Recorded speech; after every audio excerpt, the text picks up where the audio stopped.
You guys are the neediest chatters in the world, but thank you so much. I appreciate it. Okay, I'm very excited for today's subject matter. We are discussing whether or not humans are inherently good or evil. And this is going to be hopefully a really good discussion, not a debate. We are not here to change minds. We are here to trade ideas. This is child abuse. Everyone feels like they're being abused now with our presence. I'm very excited to dive into it. So what I'm going to do is I'm going to read something from Tao Te Ching that I think goes along with this. It's titled Goodness. And then I'll share a little bit of my thoughts, and then I'm going to throw it to my wonderful guests here so you guys can all learn who they are today. So according to Tao Te Ching, goodness. True goodness is like water. It nurtures everything and harms nothing.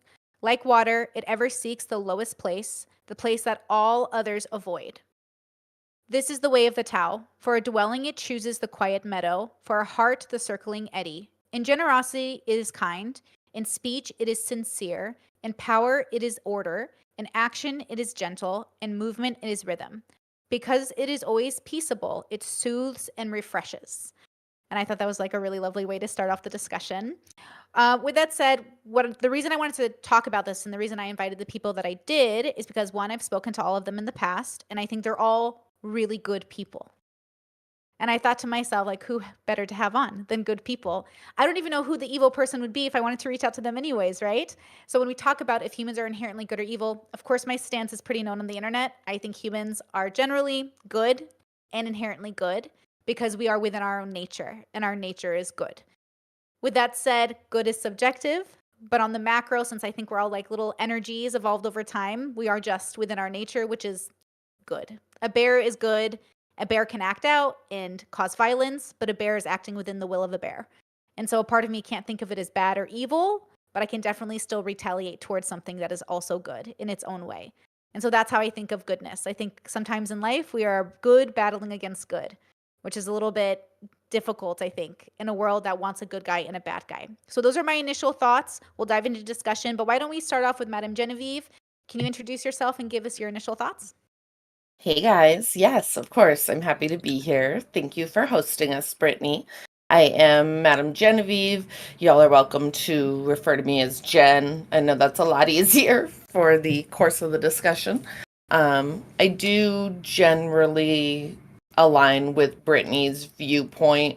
I think humans are, as a general blanket term, I think that our nature is to be good, which to me comes back to the idea of wanting to help each other, build a community, protect our loved ones, things like that. Obviously, there are going to be outliers, but I tend to lean towards humanity in general, having an inclination towards goodness. Okay, thank you. And did you tell people who you were, where they can find you on I YouTube? totally did not. I'm so sorry. Drink that coffee faster, babe. Yeah, sorry, the coffee has not kicked in yet. The best place to find me is on Twitter. It's Madam_Genevieve. And that's gonna have all my other links there for you guys. Perfect, thank you. Okay, Harmony, can you give us an introduction to who you are and your thoughts? Yeah, I'm Harmony Bancroft. You can find me on Twitter at Harmony Bancroft, also known in some small corners of the internet as Maiden Monster. And I guess my take is that humans are inherently neutral. I believe that inherently we're adaptive as animals evolved over time, as Brittany says. We're animals, mammals, primates, and persons. And those are each different levels of adaptations that we have. And they come with different needs and different modes of being. And once you get to the person level, that's where you have the concepts of good and evil. So it's not inherent, I don't think. It comes after our inherent adaptation. And I think we tend to call things that are adaptive good, and we tend to call things that are maladaptive evil. And so I think essentially evil is just a parasitic process on what we call the good. And so if I zoom into that person level, I do believe that we are essentially good because I believe it's good that we're adaptive. But again, essentially, we're adaptive. Mm, love it. Okay. Oh my gosh. Arena, let's go. Introduction, who you Oh are, my and your initial gosh. thoughts. Hi, I'm Arena. On YouTube, I'm Arena Nana, and Harmony just took the words out of my brain. I come from a biology background, so I think if we zoom out, I think organisms, humans are inherently neutral. And I think that when we act within the interest of our species, that is what Harmony said we call good. And to expand it to other animals when animals are acting against the interest of their species, particularly if they're a social species. So bats will shun greedy bats who don't share food. Crows will shun greedy crows. And to use an example of my cat, he is a terrible hunter. He will not kill anything, which is what cats are designed to do. By my human standard, he is my favorite cat. He is a good cat. By other cat standards, maybe he's not such a good cat. Oh my goodness. And there's a cat on the screen. Anyway, Cute. that's about sums up my thoughts. Beautiful. I love it. Well, to our gentleman here, Sleeve with the cat, who are you? Where can they find you? And what are your thoughts? Sure. Thank you for having me, Brittany. Really happy to be here. My name is Sleeve T Rocks, rocker boy with violence on my mind. I am not evil. I'm just mischievous. So I wanted to take a little bit of a different approach. I don't think that humans are necessarily good or evil. I think that humans are inherently hungry. Now, when I think of philosophy, generally my favorite philosophers have been Nietzsche, Thomas Aquinas, Hobbes, John Locke, that kind of thing. And I think that a common thread that I see through most of these is the idea that all humans are inherently hungry. We all have to eat. At the most base level, when we want to eat, we're at least going to sacrifice a carrot. So your hunger comes at a cost no matter what. Evil seems to be how much you're willing to let that hunger encroach on other people. So, for example, if you know that it's an unnecessary satiation that you're partaking in, but you want it and you're willing to hurt other people to get it, I think that's when you're stepping into evil territory. Now, if you're inherently a good or evil person is a little bit more less consequential to me personally, because I think that when you are genuinely good or genuinely evil, it doesn't really matter as long as your actions are good. Your mindset is kind of secondary to that. There are a lot of things I'd like to explore with this. Number one has always been Calvin and Hobbes for me personally. Every year Calvin has to figure out how to get the most amount of presents for Christmas, and so he has to go through deep philosophical quandaries about what it truly means to be a good boy. Is he just doing it to get presents? Is he doing it in order to genuinely be a good person, or is he just performatively trying to get as much loot as possible? Those are some of the examples I want to explore today. And like I said, happy to be here. Happy to meet y'all. And if you guys want to check anything out that I do, I usually play horror video games and talk about music at twitch.tv/sleeptrocks. Check me out. Perfect. Oh my gosh, I'm so excited already. This is getting good. Okay, go ahead and Smeth, please introduce yourself and your initial thoughts.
Mm.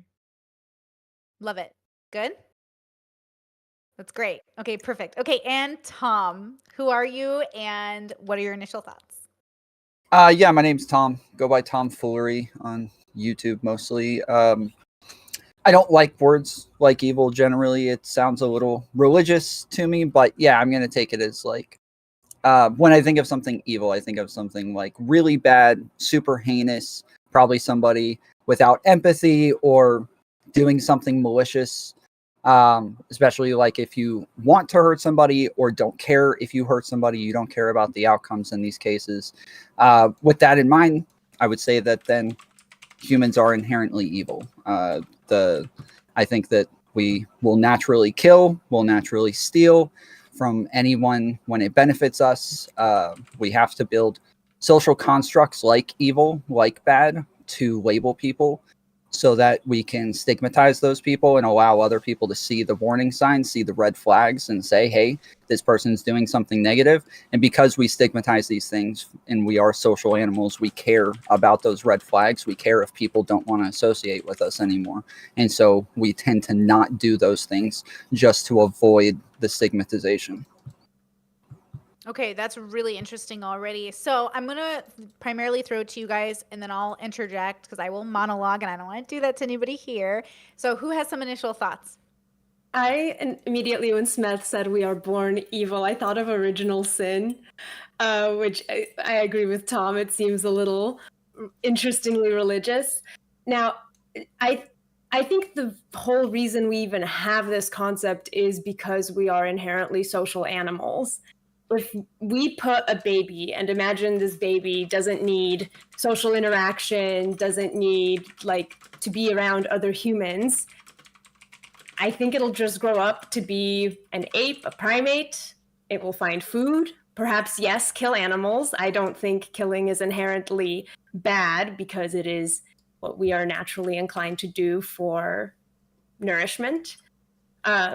It will steal resources from other organisms who would like to use those resources for its own survival.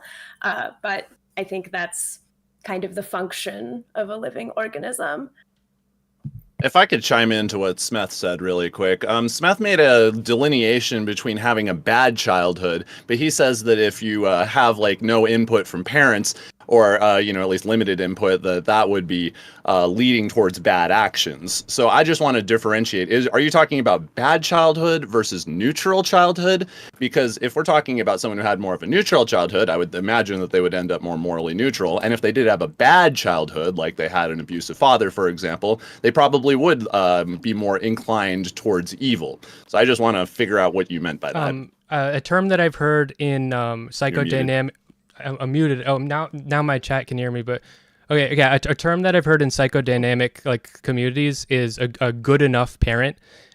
So rather than saying a good parent and a bad parent, a good enough parent, because really there's a line there where it's like, okay, now you've fucked up, and at some point you could figure it out. But there's a lot of ambiguity as to how much like most of us don't have the worst parent in the world, even if we had bad parents. But if it's enough to fuck you up so that we would diagnose you, then I would say that's kind of like not ideal. But when you're talking about limited input from your parents, as in, like you're not being shaped by some larger figure, whether that be society or your parents, that will lead you towards naturally our natural evil nature. So what I'm trying to figure out is, do you think that if your parents just weren't there, you would naturally end up evil? Or if your parents, had like any input whatsoever, that would steer you in one direction or another? Well, I think with your parents completely not there whatsoever, like a totally feral child, like Genie, you'll be completely mentally handicapped. You have to have like your parents to like code in like your brain, like so that your brain is the hardware, and you have to have your parents like program your brain almost by socializing with you. But I think that back in the day, we stopped being children way sooner, like 11 or 12. And now we have a much longer incubation period, and that's because we have a lot higher standards within society. So we have to learn more lessons from our parents. So if we stopped parenting our kids at 12 now, they wouldn't turn out to be people that function within society. They'd probably be messed up. I have a question for you, Smeth. Do you believe that a being that is feral, whether it's a human or a cat or whatever kind of being we're talking about, that feral wild behavior, am I following correctly to believe that you see that as bad or evil? Because in my opinion, that kind of base level of existence is, if anything, neutral. I mean, sure, maybe it's killing things to eat, or, as Ari mentioned, stealing something from some other being that may want those resources, but that feels like, from a survival standpoint, more neutral. I think I think that evil is a loaded word, but I think that if if you aren't able to mature past the age of 2 years old, that is like you can be a fully functional adult but still have the mentality of a 2-year-old, where like you're like everyone is mommy and daddy, and it's like you're harming everybody. I think that if you are a feral child, you are only fixated on things that aren't, you have no connection to other people in society. And I think being plugged in to the enmeshment of society and like what we consider good and bad behavior and stuff, if you're not plugged into that, I think that can only come out as bad. But a feral child, we won't see them as bad because we just have so much like pity almost, because it's like we're not even looking at like Jeannie, the person I'm talking about. They only ever developed a vocabulary of like 200 words. Like we're not even looking at them like a human. We're looking at them like a strange creature. Like we feel so bad, but it's like we failed to make you into a human. I have a question. Oh, sorry. Oh, no. It sounds like you have a great question. Go ahead. I don't know. It's kind of similar vein of what Sleeve was talking about. But if you believe that we are inherently evil, then why would society be pushing us? Because society is made up of humans, right? So why would then society be pushing us to be good, or what we as humans are defining as good, if we were inherently evil? Why would we have the standard of goodness? It's because I think it's a chicken or the egg thing. So I think we have society, we have laws and stuff because people might tend towards like bad things, and that's why we need to encourage people to enmesh with our rules. And I think that without it, we wouldn't. I think we need society to be good. We only can define goodness as a byproduct of society. But without society, how can you necessarily be evil if you don't have anybody to integrate with or anybody to harm? Your appetites and your aversions aren't bumping against the will or desires of anybody else. Right. I don't know how good or evil can even like necessarily work in a feral setting, because you're kind of in a setting where you are not affecting other humans, and so therefore your morality in relation to other humans. And that's another good question: is does your morality simply extend to your fellow man, or does that extend to your obligations to your environment, maybe fellow species that you are surrounded with? Like how far does this go? Is evil simply what you do to your fellow man? Is basically my point, I guess. It depends how you define it, because I like one of the last things I put in my notes is, if you define good as humanity, which is totally reasonable, which I think a lot of people kind of are doing, then we are good, and I kind of get that, but and I like that a lot, but I can't live in that, because I want to have a standard, like if I want to be able to. I think being like judgmental isn't like a bad thing. I think we can critique each other, and like in a way that is helpful. And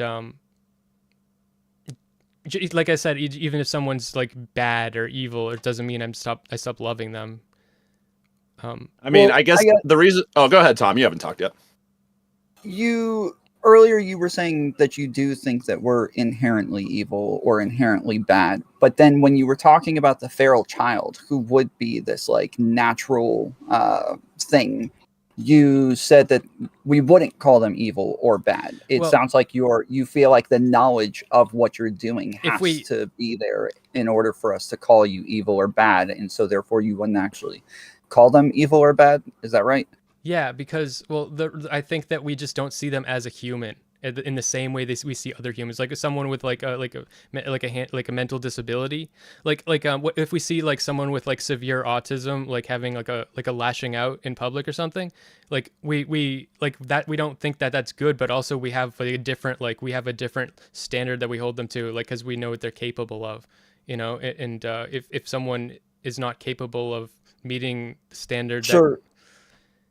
So then what would it mean for us to be naturally evil then, if you're looking at the most natural thing possible, one that has no socialization? We have not put morals into them, yet you're still saying that they're not bad or Well, evil. And there's what does it mean for us to be naturally well, bad or evil? there's two different things. Being a feral child is having no like socialization, so that you like functionally can't like think at all. But I'm just but I think that if you're just raised poorly, you're abused as a child, you're more likely to be abusive. And I think that the lack of parenting, so a childhood in uh, in the 1400s would probably be extremely abusive by today's standards. And I'm sure that the people in the 1400s we would see as much more immoral and much more evil by today's standards. And we only grow, we only get better because we add more rules onto what we want people to be and more expectations. I don't know if I entirely agree with that. I think that sometimes rules are a desire for humans to be predictable in a way. When we add more rules to society, we have less that is going to go outside the bounds of what we can expect on a day-to-day basis, and I think that's kind of amoral. But the other thing that I think is that, do people truly like have to know that they're evil in order to be evil? For example, I would imagine that most people who like went to prison, mobsters, things like that, are probably going to have pretty good justifications for why they did what they did. No, I was backed into a corner. My wife and family had to eat. I had to do this, blah, blah, blah. As a matter of fact, I read this book. It's called How to Win Friends and Influence People. And it talked a lot about how a lot of criminals who they interacted with seemed to think that their actions were fully justified. They were backed into a corner. And so that kind of goes along with my principle of appetite versus aversion, where your appetite is going to convince you that some of your actions are more righteous than they are. And I would imagine most people, even if they're doing things that are going to harm a lot of people, are still going to justify it as it was necessary in order to fulfill this appetite that we all have. So that's one of the things that I would have to say about just like our natural inclination to good, or even our understanding of if we're good or not.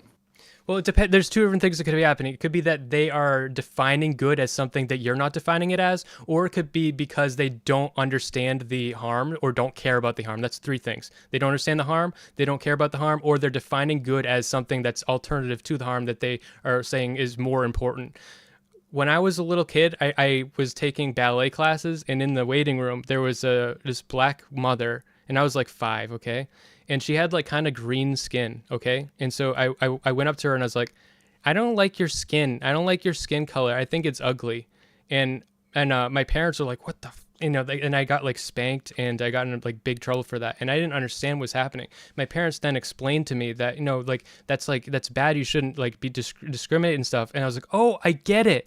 And then I went back the next day and I was like, oh, it's not because you're black, it's because of your skin color. You just have a very strange skin tone. It's not because you're black. I just think you something wrong. And I just didn't understand, and I had to be taught that in order to not be hurting people in that way. Yeah, I do think But we that need to doesn't sound teach evil to people. me. Okay. Yeah, that doesn't sound like evil to me. That sounds like it's I mean, that sounds more like a social faux pas that you accidentally stepped on the toes of. You know, if you were like if was there genuine harm that was brought from that? Probably not, but I imagine that there was a little bit of social stigma that was, aroused because of that. And so your parents just had to be like, hey, in polite society, that might make people feel a little weird, but you're not, did your parents tell you you were evil for doing that? No, but I think about this often, and maybe I'm probably thinking that I had more of an effect than I did. But I can't imagine if I heard some little kid say that, like, no, you're uniquely disgusting to me. Like, like that would be like, wow, that would be truly, that would stick to me. I wouldn't want to be told But that. they might have perceived that as evil. They might have said, like, you're just coming up and calling me green because you think green people are bad. So that might have seemed like an evil action. And that's another thing I think is kind of interesting that maybe we should explore, is the personal perception of badness versus like genuine badness, and how you can differentiate your own personal response to something that might disgust you or make you feel like that person's a bad person for doing that versus genuine evil that actually causes harm. Because to me, that doesn't sound like it's genuine harm. To me, that sounds, and like I said, I wasn't in their shoes. What do I know?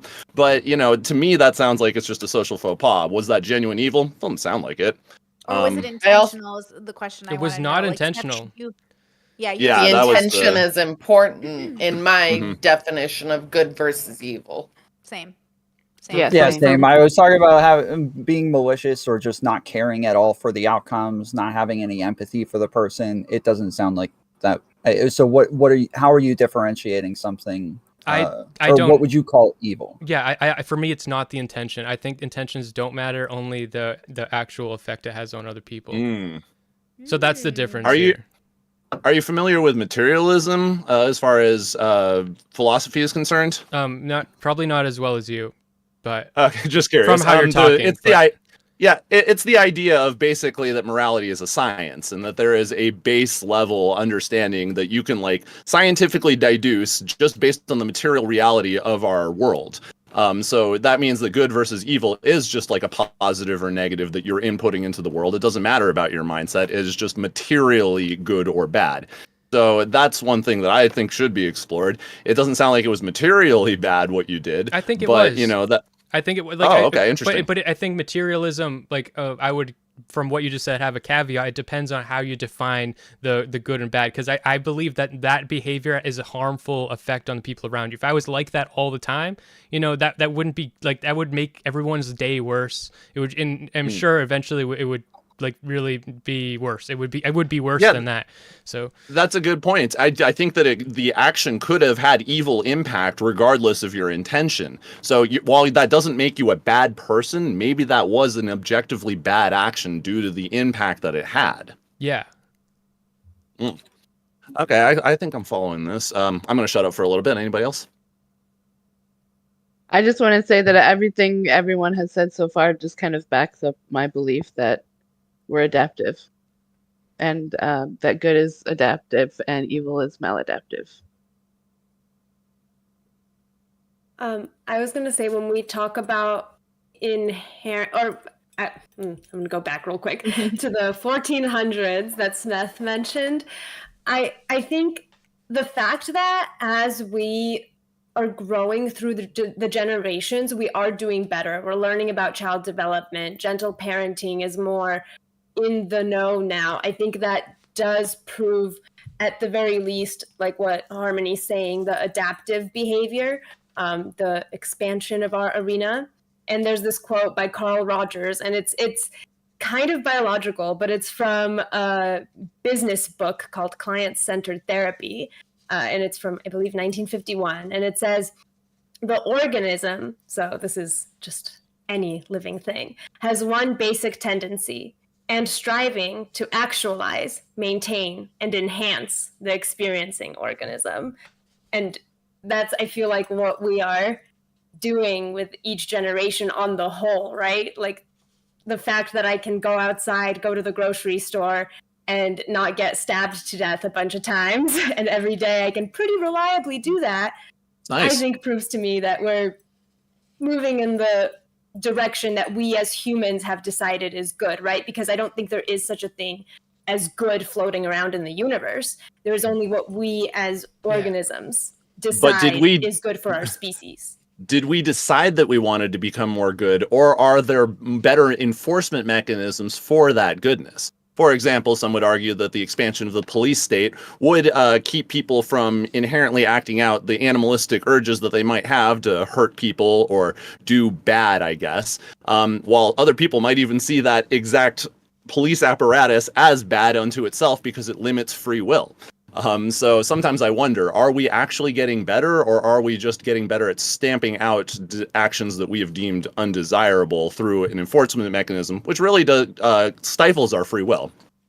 But I will say that we are like apes, humans. We are social animals, right? Like this is a issue like of like policing, I guess, in other social animal societies as well, right? Like punishing asocial behavior or behavior that that group of animals has decided is asocial or amoral. So I think because we are inherently social animals, then we inherently will want to um, be in as harmonious of groups as possible and mutually beneficial groups as possible. And we have to keep Your mic is a little high. I don't know if you're able to adjust your volume, but I think it's peaking on my end a little bit. Yeah. I think that we continuously are adding to and redefining what we define as something that can be harm, and that's constantly growing. Continually I, adapting. I guess what I'm thinking of, have you guys seen the movie Clockwork Orange, or, you've heard of the book, I'm assuming. Clockwork Orange, like, it explores this dilemma where there's a truly bad kid. He's going around harming people constantly, breaking into their houses, stealing their stuff, doing terrible things to the guy's wives. It's a really, really awful tale, until he gets arrested, and they decide, hey, we can make this guy good. And the way we can make him good is just by preventing him from ever being able to commit a bad action. So what we're going to do is we're going to keep his eyeballs open. We're going to force him to watch a bunch of movies. And this is going to give him a violent sickness to any evil thought that he might have. So he goes back out into the world, and now he can't commit any evil. He's like out there, like, he thinks the same things. He wants to do the same things, but he can't. He physically can't. And it actually has some ramifications because he can't actually even defend himself, because when people try to encroach on his desires and will, then he can't even punch them in the face to defend himself anymore, because that's an evil action. So I thought that book really helped me understand, like, the importance of having free will in the battle of good and evil. It's not enough to just to prevent someone from doing good or evil. It's about having them have the framework to be able to exercise those options and to be able to decide for themselves that the good actions are the ones that are desirable. But I want to hear everybody's thoughts on that. Do you think that just simply preventing bad actions is enough to fix society, or is there a moral dilemma with that? No, because if you do it in an immoral way, Well, I think, yep. Okay, Smith and then Harmony. Go ahead. if you do it in an immoral way, then it's still immoral. Like, but that's just how I define good. So I in my universe of good, the enforcement also cannot be like evil. It has to also be good. Harmony. So you think that? Go ahead. Sorry. Look, Harmony. Harmony. I was just gonna say, I think if like, I believe that all actions have like an adaptive purpose to them, and it can become maladaptive. So if, like, for instance, like addiction, even drug use is adaptive when people use, they're doing it for a reason, and it has, probably a positive, reinforcement in their life. It's adaptive. It can become maladaptive, and that's when it's a problem. But I think it's adaptive. So unless you find another way to, like, fill whatever you're, doing that behavior for, like, whatever reason, whatever, adaptivity that it is, you know what I mean? Like, then, yeah, it's not gonna have positive outcomes. You have to find maybe healthier ways to adapt. Can I ask you a question, Harmony? When you talk about adaptive versus maladaptive, do you see it as adaptive is basically like neutral and maladaptive is edging towards evil or straight evil? Well, I think that one of the ways that we have adaptive in the person realm, so like I said, we're animals, mammals, primates, and persons, and we have different adaptive needs and like expressions. So like our social expression is the primate level, like our attachment expression is the mammal level, our nervous system expression is the animal level, and we have different expressions of those and how we are. But then for the person level, that's where we get like we're the beings who are concerned with being.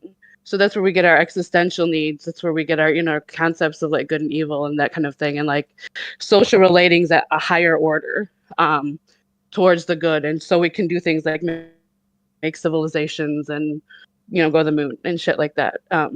So Sure. I don't remember what your question was, but Well, I guess I was just kind of getting at, you kind of used drug abuse as the example, and you said that using drugs is, an adaptive behavior, but then eventually addiction becomes a maladaptive behavior. So it sounded that's when like you addiction were becomes maladaptive. Yeah.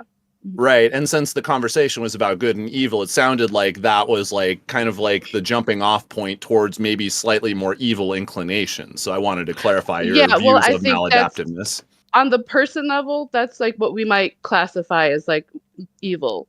Like for me also, I do kind of like another question I have maybe for the group is like whether we think that the concepts of good and evil are something that are useful for us. Like if we can evolve past that, is that a thing, or like are they useful for us? Still. I don't really like them again because it does kind of sound religious. But again, I also know how to use the language. I'm not like thick, you know what I mean? So like on certain levels, in my day-to-day life, I kind of do act as if I believe in good and evil, So but yeah. It's more like a useful tool than a real thing, it kind of sounds like. Oh, I think it's a real thing. It's just not real in the way that like, solid things are real. It's very real though. It's just not like, physical real. I'm very picky about when I say evil. I say it, but very rare. What would you classify as like evil? It has to be something that I just have decided like I'm never okay with it. Just never. Never okay with it. Even what if the thing you thought of, whatever it is proven somewhere on the planet to have been sort of workable? Not perfect, but workable. Would that change your view of evil? Okay, actually I changed my mind. That's not, it has to not that it's never okay, it's just that I really don't like it. Sure. Yeah. Well, that's a big chasm between those two things. Yeah, well, yeah, I think it's never what okay. Most of us are thinking of as it's evil never is okay to something me. that's, like just extra bad. Yeah. Like it can't be justified in any It could be. I can think reasonable capacity. I can for me. I don't know. I don't believe in anything like that though.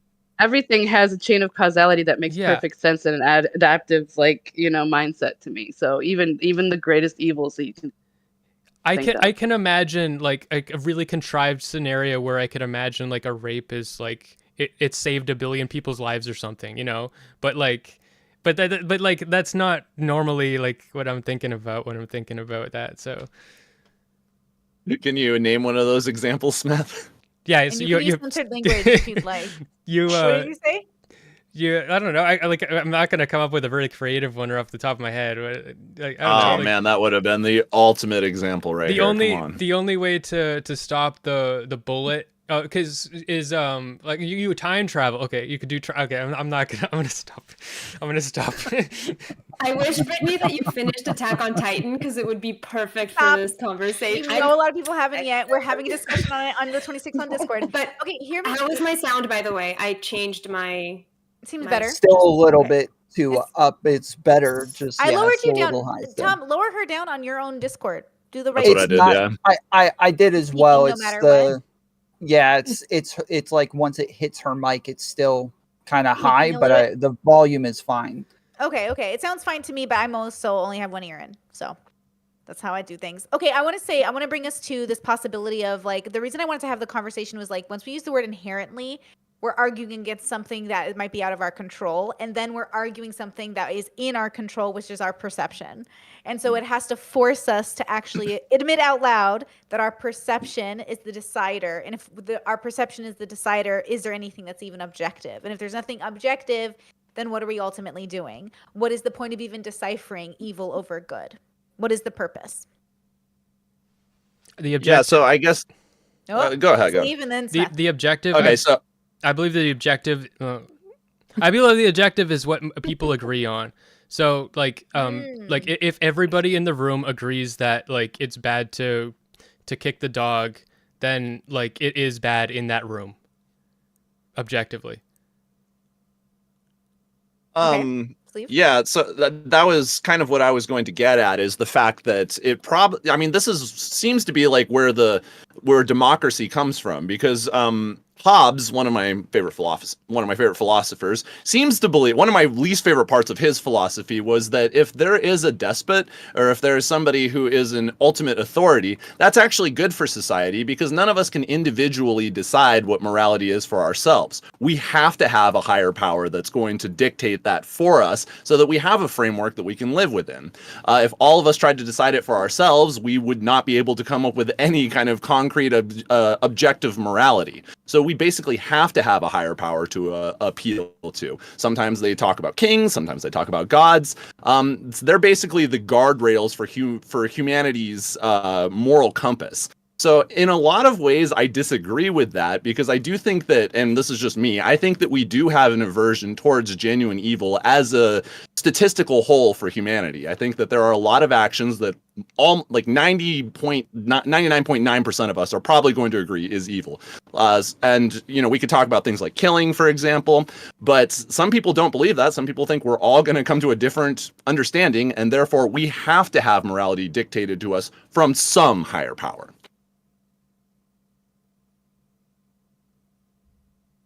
Any thoughts? I mean, I think for me, I think it's always going to come down to the objective. I think that it's like about the goal. What is it that we're trying to get to? I think most people want to limit the amount of harm. I think that they want good outcomes. They don't want bad outcomes. Generally, those are going to be based on their feelings, and those can be like those can change based on culture or based on society. But the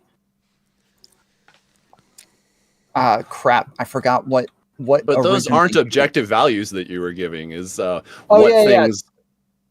And That's that's right. why I I was get it. talking about the higher powers, because it seems like we don't have a good grasp of universally like what all of us seem to think is one thing. There are some actions that fall under that, but I don't think that all of us are going to agree on most things in that. I think he meant Yeah, goals. I don't believe in objective. Yeah, when I said objective, I meant like an objective that you're trying to get to, some sort of goal that Excuse you're me, trying to yeah. reach, like outcomes. But yeah, I don't believe in like an objective morality, and I don't think that that's. I think generally people who are secular are using it to just say like by far the majority of people believe this is bad, and so we can just go ahead and assume it's bad. But I think that's going to like stifle any sort of conversation.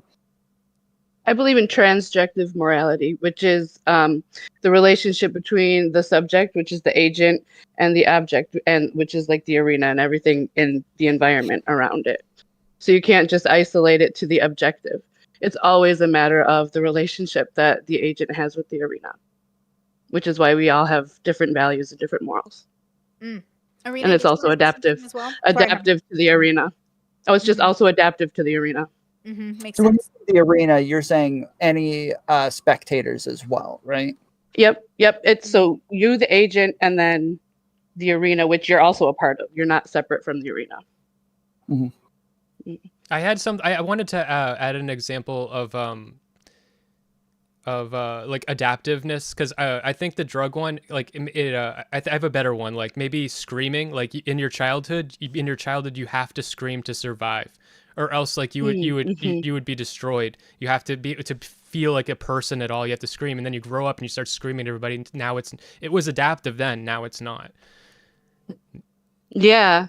So you're constantly having to change, and that's actually a big problem with people, especially with like your nervous system. That's what like PTSD is, right? So you were in an environment, and so you had a reaction to that environment, and then when you get out of that environment, you don't need that reaction, but you still have it. It's maladaptive now, so you have to adapt. Yeah.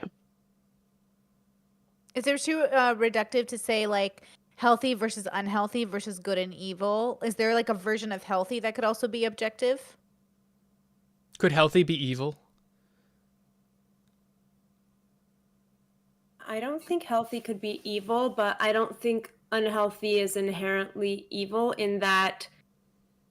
Although, here's what I'll say. I think if you're unhealthily, I don't know, smoking cigarettes on the couch by yourself in your room and nobody knows you ever existed, are you really evil? No.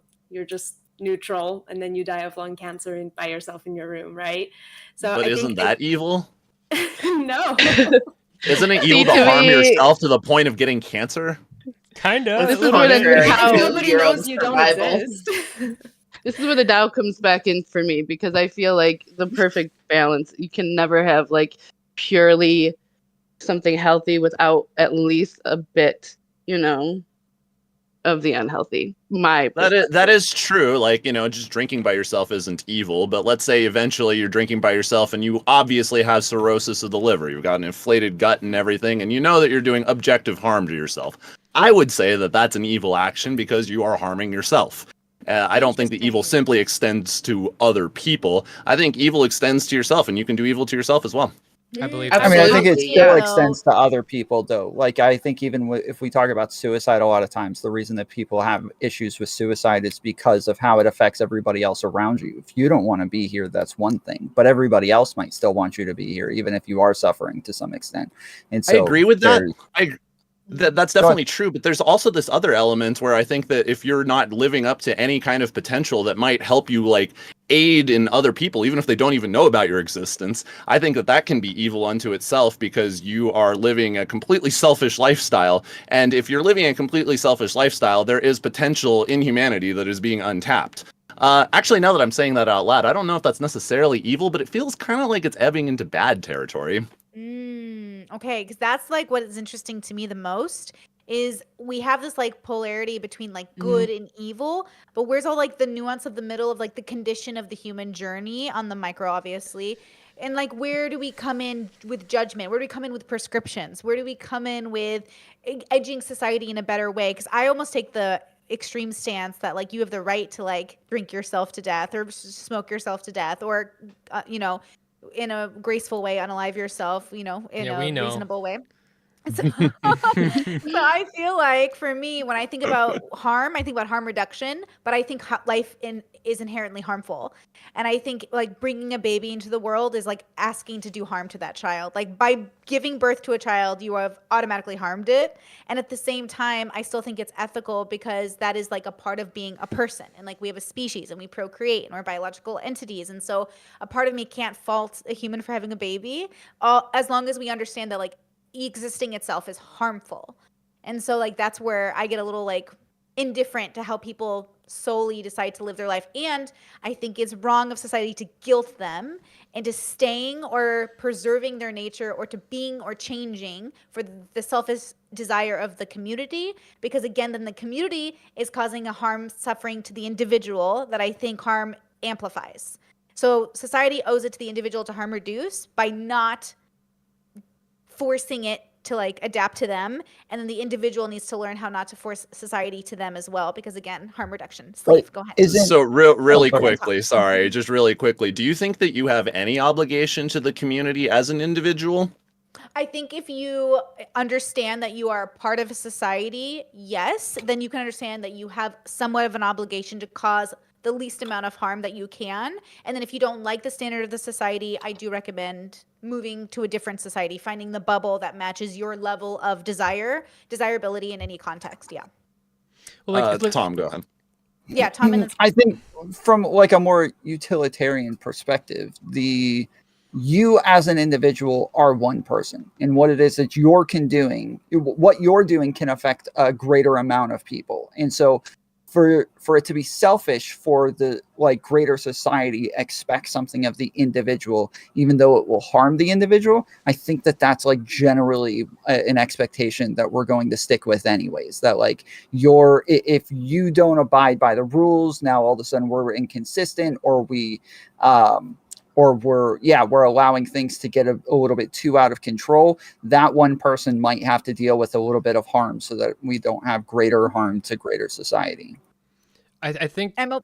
Okay, Sorry, sorry. go. I really don't like the. What I see is kind of like the Sigma grind set mentality where we have to feel we our value comes from having to feel like useful to society. Because what I think that if that is like how we push everybody, then everyone has to be a CEO. And I think if that was the case, like it would be bad for society. We actually have to have like janitors, and we have to have like people working at Walmart. And so like I think that the achievement and like the you can be an underachiever, and that's actually like good for society and stuff. You could even be like a deranged like murderer, and by locking yourself in your room and not murdering people, maybe that's what you have to do for society. I think you're gonna have to do something that you may not be used to, and maybe think of this on more of a spectrum, Smith. I'm just kidding. Smith puts everything on a spectrum. So yeah, like things can be good without being the best thing. You're expecting us to like make it the best thing every single time, which is the CEO. Whereas like being the janitor is still good. It doesn't always have to be the best. I don't know. I kind of think that you do have an obligation to your society, humanity, and our fellow man. And the reason why is because I think that if every person decided to check out of society, we would not do good. I think that it's actually our obligation to help our fellow man and to be able to build each other up.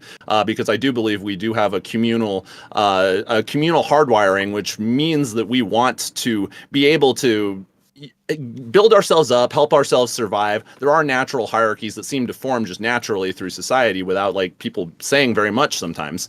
And if people decided to not contribute to that at all, and even on like a larger level, that would really like harm our fellow man. So I think that in a lot of ways you do have an obligation to your fellow man. Checking out would certainly mean catastrophe in my eyes. Well, is being a janitor checking out? Being a janitor is not checking out. That's part of society. Okay. So when you say checking out, you mean like what would that look like?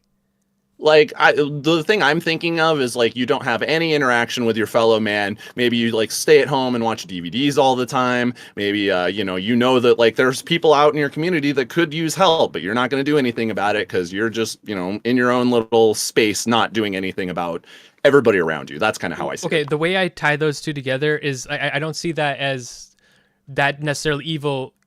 Like you're harming society, because I think you're also harming yourself. So that I don't even have to think about it as a good and bad. I just think that that's unhealthy. You actually going out and helping someone else is actually what's going to be good for you. So that's what I think. And I would say better to lock yourself in the room than make other people deal with you. Like, if you're on an island and no one's dealing or with you, having then, people get to deal with you is how I would see it. True. Now, assuming you're in your room for such a long time, where did you get that room? Who's housing you? Where are you getting food? How are you paying for your life? So you couldn't. Yeah, I'm using the word room colloquially. Let's just imagine a cardboard box on the side of the road where you're there to stew on your thoughts, right? That's ultimately just isolation, I believe, is immoral, because I do think that we are a communal species that needs to help each other in order to thrive. And to not do that, I think, is a selfish action, which seems like it's veering towards a bad action. But I would say, as a species, generally, yes, I wouldn't say we have the obligation, but we have the drive, like you said, to live in these communal spaces. But I think if you are born perhaps with a defect or a slightly different genome, as animals do, because DNA mutates and things happen, and you are born asocial, I think as long as you're not benefiting from the communal society, then you don't have to contribute to it. If you want to go live alone in the forest, or if it's not too much of an undue burden for you to benefit from society, then I think avoiding social interaction isn't bad. Well, now I'm hearing bad from the other people in this society, because if they're all just isolating this one person because of a genetic defect, that seems like a little... No. I mean, the genetic defect is not wanting to be communal, right? And so other people would be happy to be in proximity or in community with them, but this person just... Humans are generally social creatures. Yeah. So if somebody's like got the genetic inclination to not socialize and to want to isolate.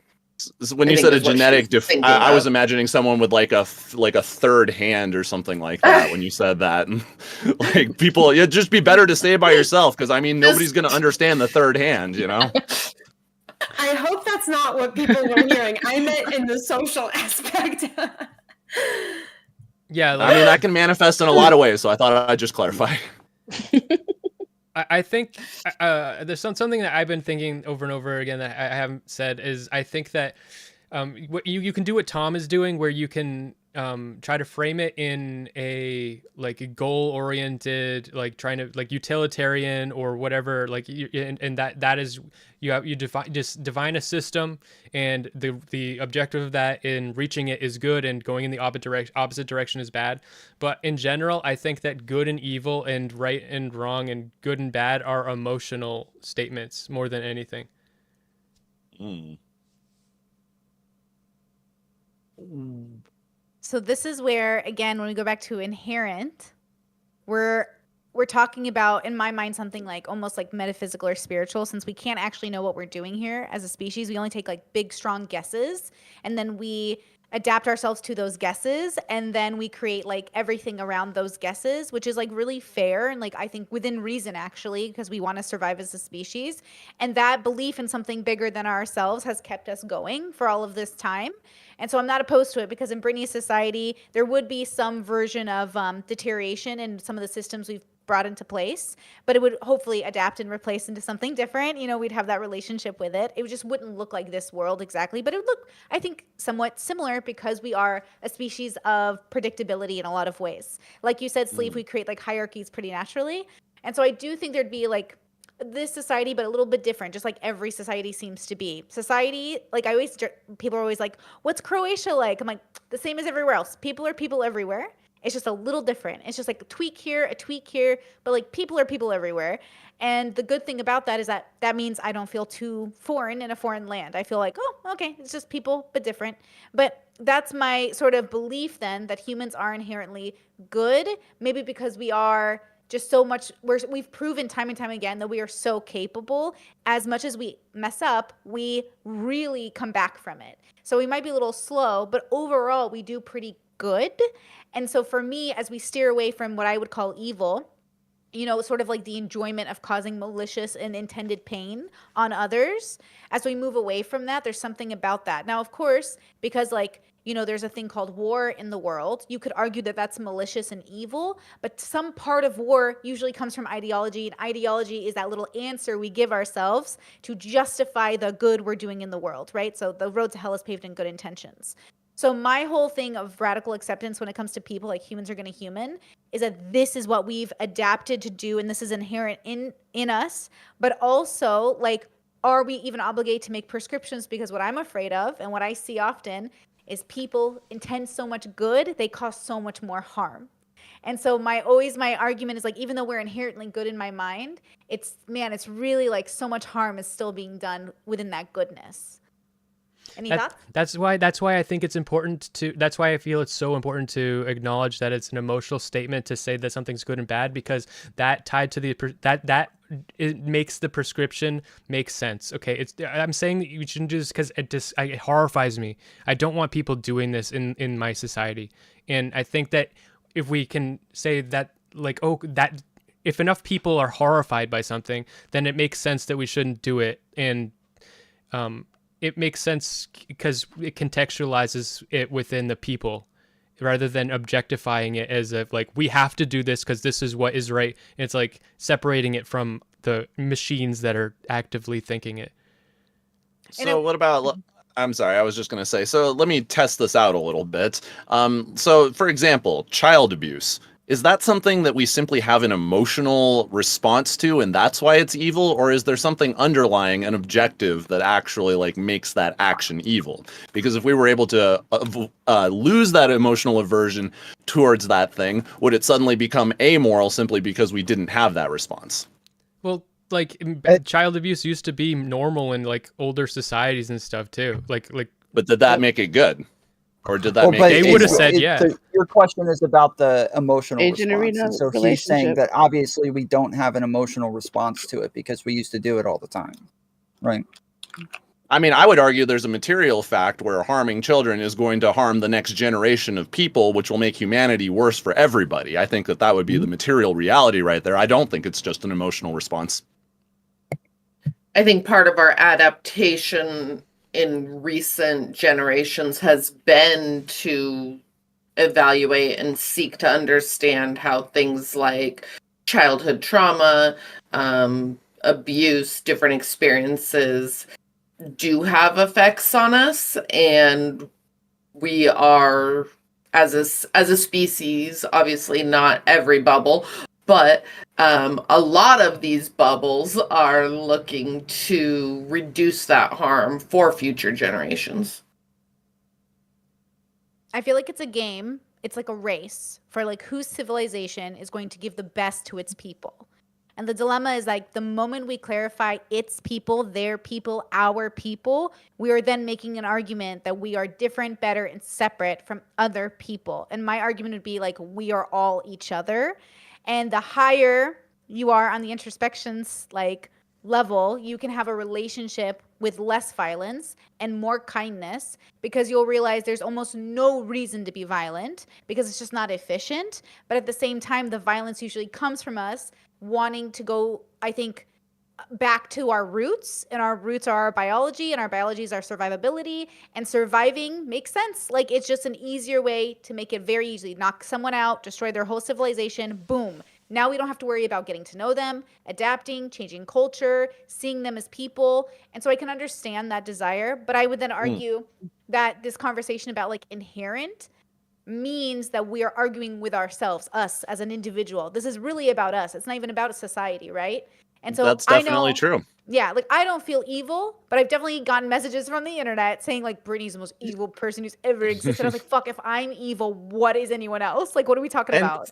even on the tribal level, what you're talking about, I think that that's actually one of the reasons why tribes are so strong. There's a book I love called The Selfish Gene. I'm going to be referencing books all day here. Love it. But it talks about not only the importance and selfishness of our own need to procreate and pass along our genes, but our desire to have our ideas supreme. And that's where a lot of tribalism comes from. There's the idea of memetics, right? The idea that an idea can spread much faster than a gene, and that we can have many more ideas, such as religion, spread out throughout humanity at a far greater rate than we could have children, which is where a lot of our tribal ideas come from. The idea that our tribe has come up with the correct memetics, and therefore we can spread those memetics far and wide.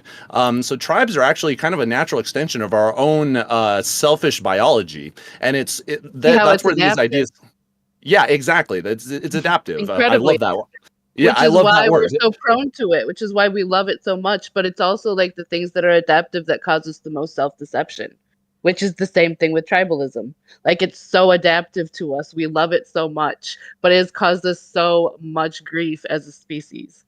I mean, it causes each other so much grief for sure, especially people who are maladaptive outside of the tribal ideals. But the thing about it, I talked about the criminal who doesn't seem to think that he's very bad because he justifies it through his satiation of his hunger, that will to power. And it's that way on a mimetic level as well. And that's where I think that a lot of this tribalistic idea of us being right against other people can lead towards actions that I think that on an individual level, most of us would find pretty abhorrent. But it does come back, even these ideas of tribalism come back to our biology, in my opinion, due to our need to spread our mimetic information.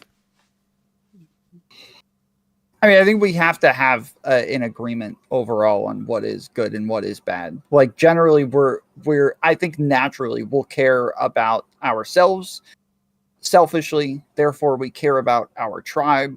Those are the people that we're around, our friends, our family, the people that we interact with. And we want protections for the people that we care about. But outside of that, we really don't care. Like we might pretend we care or virtue signal we care or be like incentivized to care in some more abstract way. But like when it comes to like having an attachment to things, we're not sitting and reading obituaries all day, every day, crying over each and every person that's dying because we have no attachment to them. We don't care about them. So yeah, but do you think that there might be an instinctual level where if like we'd walked up to a stranger who we don't know at all and just punched him in the face, watched the blood go down their nose and everything? Do you think that most people would have like a moral aversion to that, even if they have no connection to that person whatsoever? Wait, better one would be a button that is, you don't see the person, you push a button and it punches someone in the face for you and you never see them and you know they're across the world. I love that. I think we're definitely going to have an emotional aversion to it based on the surroundings that we grew up in, right? Like we're not used to seeing violence in this way, so it ends up being shocking and ends up hurting us in some sort of way. But we only abide by these like outside everywhere else with a bunch of people that we don't care about because we want everybody else who we don't care about to care about our tribe and our people and us as well. And so like the consistency between tribes and between groups is really important. Like we all have to agree on how it is we're going to engage with one another. We can't just say like, I've got my own stuff, I got my own rules, I got my own ethics, my own code of conduct. I figured it out. Me and my tribe, me and my bubble, we got it. We know what we're doing. Y'all just leave us alone, because you still have to engage with everybody else. You still have to understand how they want to be treated as well. And you still have to understand that lots of people are going to stigmatize you and look at you in a really negative light if all of a sudden you're going outside of your bubble and engaging in a way that they don't approve of. So I think like it's almost harmful to people, to themselves, to try to like individualize things a little bit too much to where they're not taking into account the harms that will come outside of their own bubbles. Yeah, but when you say that, you're that ideology reinforces a tribalistic attitude where the other people are wrong and your attitude is right. Correct. And also, how are we Yeah, doing I'm that saying- already? Say that again? Like, isn't that how the world works already? Yes, that's what I'm saying, is that this is how it already is for the most part. Yes. Because I believe that there's something a little bit deeper going on. I mean, we know that we have mirror neurons and that we can empathize naturally with people around us. So if we see somebody who is in harm, we feel that, at least most of us do, unless we have antisocial personality disorder or something like that. We're generally going to witness harm and pain of our fellow man, and we're going to feel that on an intuitive level. I don't think that that's something that's simply tribal. I think that that's something that's deeply ingrained in us as humans.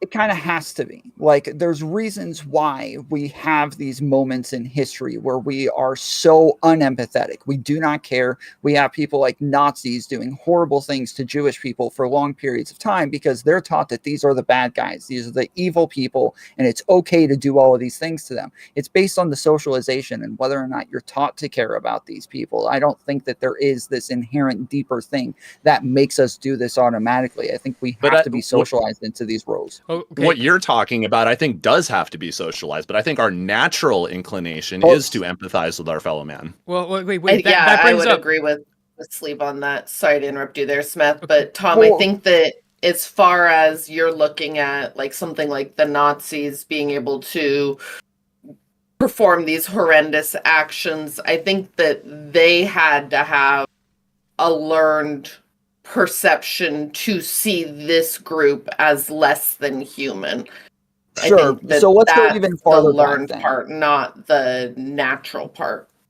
I think if we go even farther back then, we're just going to have a bunch of different tribes warring with each other incessantly, never ending, fighting with one another and killing each other and taking over new territories and raping new people and ravaging all sorts of different groups. That seems to be like our history for the most part. What we're doing today and what we do now has been a very, very short stint in the human history. And so what we're doing is not, I don't think, representative of humans overall whatsoever. I think that the past, like other 100,000 years where we're all killing each other nonstop is probably more closer to what we are doing or what we would want to do inherently. Tom, you've convinced me to change sides, and now I think that humans are good. Okay, because of the Nazi metaphor, because I've realized, because what was happening there was they were being. I'm sorry, guys. I'll be right back. The Jews are being scapegoated. Okay, and the way that functions is it means you actually there's something you hate within yourself. So if you are defining other people as evil, it means that you also think that you yourself are evil. And I think we have to see ourselves as good. Maybe it's like necessity. We have to. Wait, what do you mean? Like we want to? We have to forgive ourselves. We have to see the goodness in ourselves and others, or else we will lash out and hurt people. Yeah, but this is again like the like greater society thing, where like it is better for society if we view things this way, right? Yes. Yeah. Whereas if not, if we're not sitting in societies, which societies are not natural, these are not like us caring about people outside of our own tribe. This is not natural. This isn't normal. This isn't what we normally do. And so I'm trying to take us back to like a more instinctual basis for ourselves where we are all interacting with one another and say, what did we do then? That was what social constructs and social pressures and social stigmas. These are not normal. We've built these things ourselves to fit society. And so take away society then. Society is unnatural. Let's go to the natural part. What were we doing then? And it was not this. The Nazis were the more natural people We in were that doing. situation. I think we were always doing the best we could do. Yeah. I think at that point, I don't think that answers though. I think No. if we look back like 60, 70,000 years, right? Like really early humans, at that point, the focus was just pure or mostly on survival, right? And yeah, you did have your little tribe that you wanted to ensure the survival of, and you might have fought with other surrounding tribes for resources and stuff, but that doesn't feel evil to me because you're doing it as a survival basis versus now that our societies are more developed and we have these different structures and community beliefs that are contrasting, so on and so forth. That's where we see behaviors like the Nazi example, that we're not doing this based on a survival need. We're doing this based on something that's more evil, really. Arena, did you want to say something? Yes. Yeah. I think firstly, slight disagreement with Tom in that I think everything we do is natural. I don't think humans can act outside of nature. If we were acting outside of nature, I think that would be supernatural. I mean, then there's the definition of artificial, meaning man-made, but that's another topic. But I was That's thinking kind of about what like, I'm saying. yeah, but it's artificial as in it wasn't made by other animals, it was made by humans, but it's natural to us to move in that direction. But as I was thinking about you saying like, oh, in the past we were nonstop killing each other, but also in the past we were raising our children and playing with our babies and going gathering berries and sharing the within our catch from the tribes, yeah. hunt around, right? So I think Only survivors out of almost- mudslides. it's like if we weigh like all of the bad that humanity did against the good, like if we were to quantify the good things against the bad things, would we not come out at a net neutral? Like we're just doing what we do, surviving, and as Genevieve also pointed out, like with smaller tribes fighting for resources, and now we, at least in the developed world, find less of a need to do that. But at the same time, I do think that right now we think, like you were saying, like, oh, we don't care about these other people. I think biologically we are not meant to live with or know more than like 150 people, right? But we have access to millions, and I think that just goes beyond our biological capacity to actually care about that many people. Can I, feel empathy and stuff? Yes. But do I actually have the capacity to have them in my life? No. I think, like, Yeah. correct me if I'm wrong. Does anyone feel this way? Like, if you watch a video of somebody dying, like, in a horrific way, like, do you cry? Because, like, I end up crying, and, like, I don't know this person, but, like, I cry. You know what I mean? I don't know if I did have to go to therapy for this, because I was crying over random people in the newspaper I didn't know. Because I was like, oh my God, this is me. Because, like, I believe, like, we're all the same, so I'm like, oh my God. But You this, ever like, get a crazy traffic ticket and have to watch red asphalt, But, like, it's unreasonable, right, from a survival perspective to literally drown yourself, like, in other people's pain when you have to survive as an entity. So, in that way, like, because I think there's, like, this little bit of, in American society, like a pride in being, like, sociopathic almost, like, I don't care that other people suffer. I'm very Yeah. strong. And I'm like, yes, like, you don't want to drown in the empathy, but you also, and people have high and low empathy, but, like, also, like, people are people. like even the I think Nazis that were allegedly very struggling to fulfill their orders. And so there's like some stories about how Nazis were basically alcoholics to get through the Holocaust themselves. And I believe that. Like I believe some of them probably very much struggled doing what they had to do, hmm you Yep. know? And I think that what you're talking about is something that people strive for in the journey to avoid pain, because that's a very natural part of the human existence, is exposing ourselves to other people, feeling pain for other people. I mean, we've all probably lost a family member, at the very least a pet, and knowing the pain that that causes is just very guttural and visceral. And so we oftentimes say things like, if I just didn't care about anybody or anything, then this wouldn't hurt as bad. But that's not what we want to admit to other people. We're just like, I'm not hurt by anybody. I'm not hurt by anything. And it's almost like a mission to somatize oneself against the human condition, which is to empathize with ourselves and to empathize with other people. And so, you know, you have like that goal to just be like, hey, none of this affects me. And that's why it almost seems impressive to other people. Like, wow, you're not impacted by these human experiences? That's just crazy to me. I think that's what most people would say. But, you know, there's also, I don't know. I think that online, you're definitely right. There is like this need to kind of protect oneself. And so they try to tell themselves things like that. Yeah, I think it's more than just not wanting to be hurt by the thing itself. I think it's that if you are empathetic and you let that out, then you are vulnerable to other people. Other people can use that and hurt you. Mm-hmm. Yep. There are a lot of protective factors that go into this. Just like Tom was saying, like we can't literally be mourning everyone because it just doesn't, it's not, you're causing more harm to yourself, right? By like trying to cry for every person that's ever died. It's like, okay, stop. And then at the same time, why are we even in this situation in the first place? Like I believe Arena said it, like I think we are nature and everything we do is nature. And so everything we act out is nature, including introspection, including when we rise above our biology and we evoke free will. That is within our nature to be curious. It is within our nature to evolve. It is within our nature to inherently be introspective, whether or not we actually get a chance to be or we have access or tools to be. We still have a possibility of it within ourselves as a human species. And so a part of me thinks like we are just animals. We just have a different relationship. Now that they're doing studies on the consciousness of plants, it's like very interesting to argue about whether or not humans are truly that unique or if it's just the experience we're having with what we define as consciousness. And I think that's what's interesting. Because like you and I could say, I would never hurt any of you. Like, gosh, please don't put me in a position where I would Thank you, ever Brittany. have to defend myself against you, right? Like, that's my fear is that I would have to be put in a position where, like, Tom goes crazy and he comes at me and I'm like, and like, I don't want to do that, right? Like, I don't want to do that. So, of course, in my mind, I'm like, don't put me in this position. And as long as we never put each other in these positions, like, we should be good. But the problem is like, we put ourselves in these positions to hurt each other. And the question is like, why do we do that? Is that the inherently evil part or is that the inherently good part? Is that the survival part or is that just like our curiosity getting the better of us? Is that like, which part is that?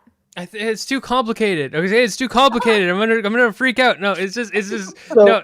Like that's why I brought it all the way to childhood. That's why that's what I was focused on with the introduction because that's simple. It's way simpler than all of society and like social media and like how we like engage in like governments and like geopolitics and True. But it can come back to one very base thing, which is just hunger. Like I said, when I heard Irina talking about that, you know, the natural human condition, she was talking about protecting yourself from like other tribes and things like that. That can be like a natural extension of humanity. I think the most base level is hunger and how much you're willing to let that hunger encroach on other people.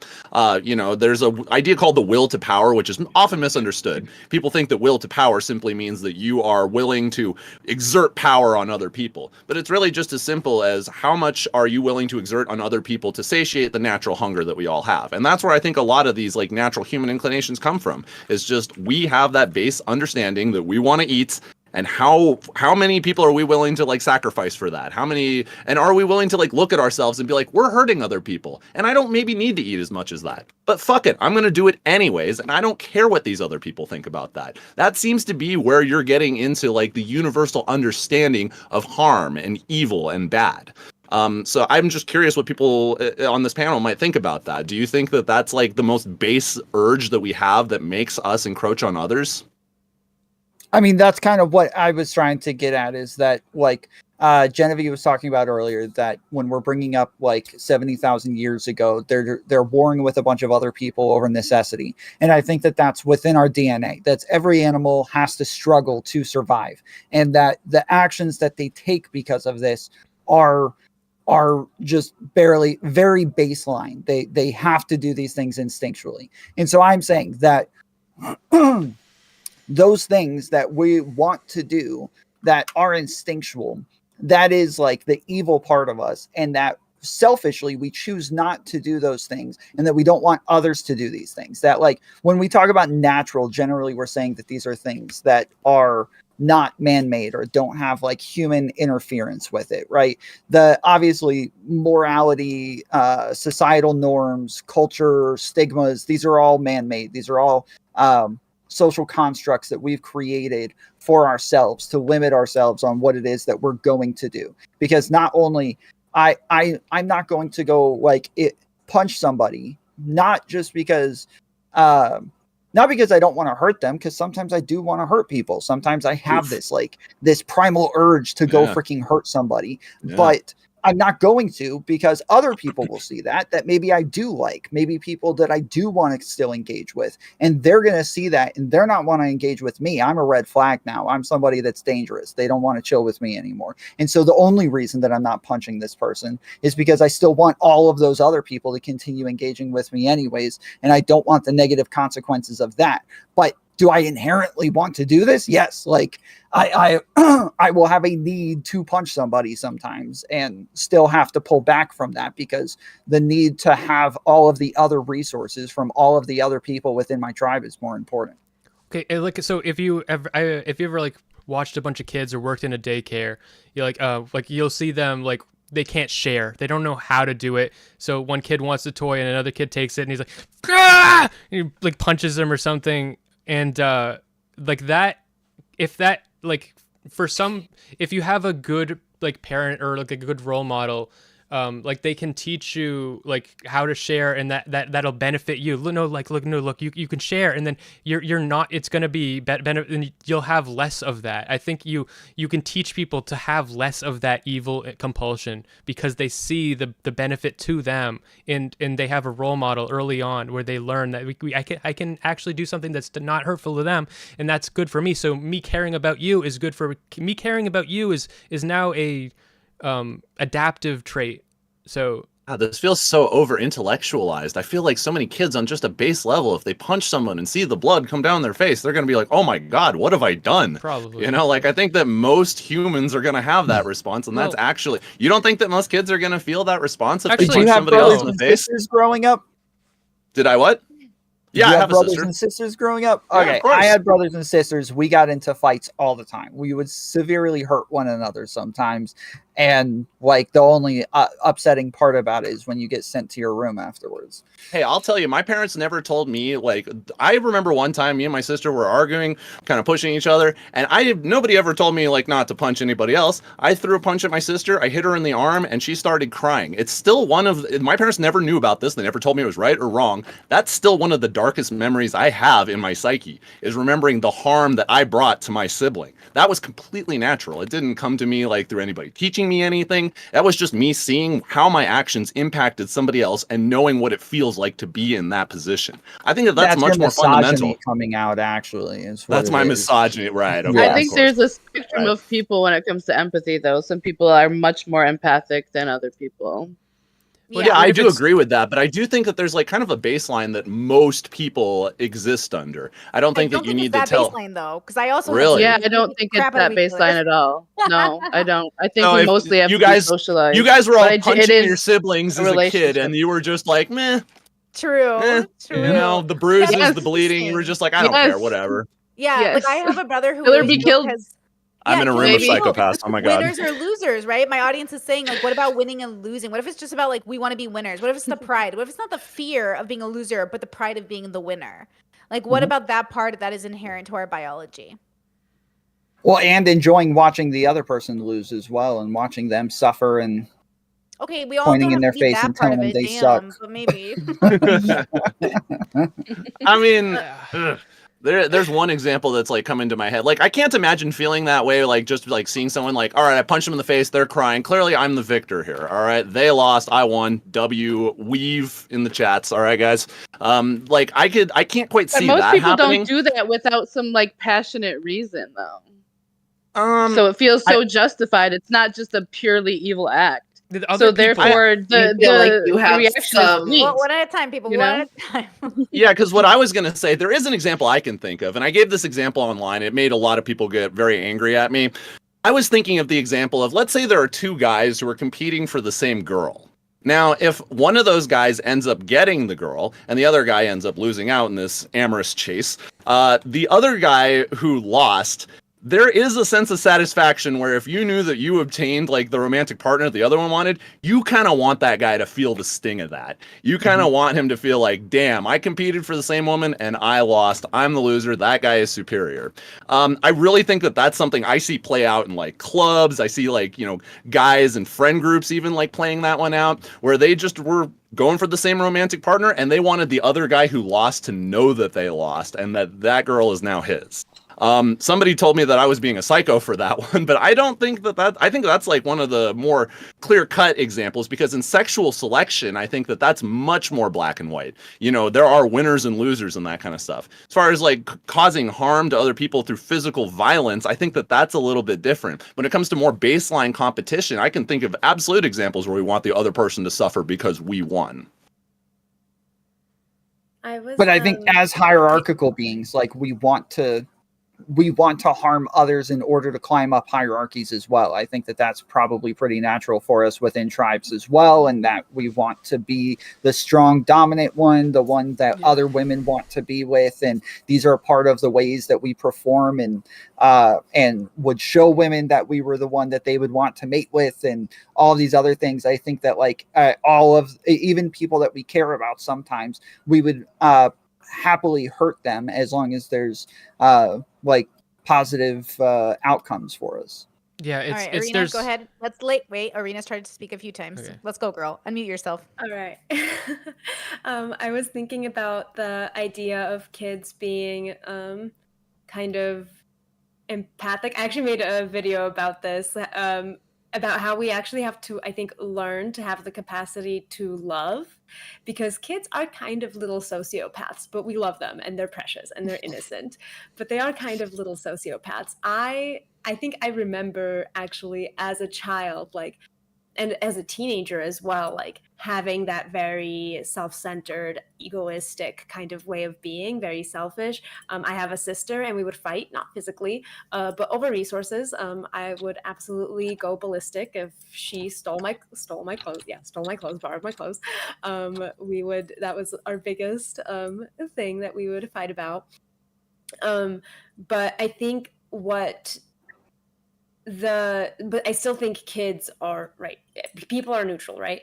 And I think because we are social animals, the development comes from how adaptive, how receptive are you to the guidance of how to adjust your way in a social setting, right? If we take hypothetically a human so not a feral child, because that is a human that needed that social interaction and didn't get it. But if we imagine the human as an animal that is not a social animal, like a tiger, then you wouldn't need that guidance, and then you would just grow into the appropriate, survival human animal self that you would be. Dang, so nobody thinks that we just have a natural ability to empathize as children, huh? No. I feel like we do. It's on a spectrum. It's Yeah, we gotta do. be because, like, look, coming from a family of 9 kids and Yeah, seeing because maybe kids we're grow talking up, about like, where we draw the line. Yeah. Yeah. I do think some children are definitely more Mhm. inherently like empathetic than others. Like I have a brother that we call like low empathy brother because like even though he's really high on sympathy, he's so low in empathy. And so it takes him a long time. Like he'll do good, but like not for empathy, but for values. And I feel like I do good because of empathy much more. Like I'm definitely the cry sister. Like I'll just cry over everyone's pain all the time. And so I'm just like, oh my gosh. And then I'll pretend I'm like a sociopath. And I'm like, I don't care. I don't even have feelings. And then I'm like, oh, this is such a cope.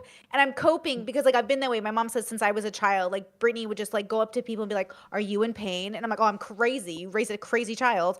But I just think we had different relationships with empathy and sympathy. That's all that it is. So I do think some children have more empathy than others. And even Tom said something that was distinct to my brain where he said, like, I think Tom has a more traditional hierarchical desire, even in the man bubble. Like Tom has a more desire to be like sought after like mates, or he cares about society and how society reacts to him. I don't think about society that much. I think about how to be myself without making society angry at me, but not because I want them to like me, but because I don't want them to hurt me, which is But that's different. the same. I'm saying it's kind of the same thing. Is I think it? it. Yes, it's the same. The like when we're talking about not having other people in your tribe, this is going to be harmful to you. You want other people around you. You want to have friends and family who still care about you. Without any of them, that would be harmful to you. And so, like, you still, it is both. It's gonna have a mixture of both to some extent. What is a tribe? Like what are we calling a tribe, right? Because Friends, my family, people that you actually care about. So when we're talking about the fact that you don't go and cry about everybody in the newspaper, we're talking about the people who you do cry over. okay. Okay. Yeah, that's what I was going to ask, is because I was trying to delineate between society and tribe with you. It sounded like you were talking more about the close people in your life and how that impacts your actions. Me Yeah, or that's Tom? why I kept naming like friends and family, is Oh, to say Tom, that sorry. like generally like we care about ourselves first, then we care about our tribe after that, and then we'll care about greater society on top of that. But each one of these are going to come down generally to our own selfish wants and needs. Do you Yeah. think that it's possible to love somebody else like more than yourself in this hierarchy equation? Yes, I have 100%. Yes. Okay, yeah, because you put self at the top right here, and for most people, that's I would agree, because I think that the number one thing, one of the questions that Brittany asked in the initial questions was, what is one thing that humans are inherently? And I believe that humans are inherently self-interested. That's not necessarily a bad thing, but I do think that that's where like most of our convictions come from. For example, I had thought about, I talked about the memetics of a society, the memetics of a tribe, and how that plays out in our need to express ourselves. But also, I wrote a sentence that I thought was like interesting. I put, humans are inherently going to human, and I know this because as a human, you are constantly surrounded by humans, and thus only have a reference point and deep biological inclination to be human. That really seems to be where our self-interest comes from, is just this deeply human thing right here that's only educated by other humans. And the most human thing we know is ourselves. So most of our empathy, most of our values, everything is going to eventually come from us, whether it become love for our children, love for our friends, love for our communities. All of that has to come from an understanding of human, which starts with us. I still think, though, that even when we're talking about loving someone greater than yourself, this is just more so of a saying. I still think it's going to come down to something selfish in the end. You still get joy, you still get stimulation out of Eudaimonia. providing for them. Yes, out of like sacrificing for them, and even giving your own life for them to some extent will give you this Right. feeling of self-righteousness in doing so. And so I still think That's in the end, it's that's the one I wanted to explore, actually, is the idea of a parent who's willing to sacrifice their life for their children. So I guess some people would say that that's also a self-interested act, because you're keeping your genetics alive by doing that action. So it's still a selfish act because you just simply want to have your genes survive, and that's why you're doing it.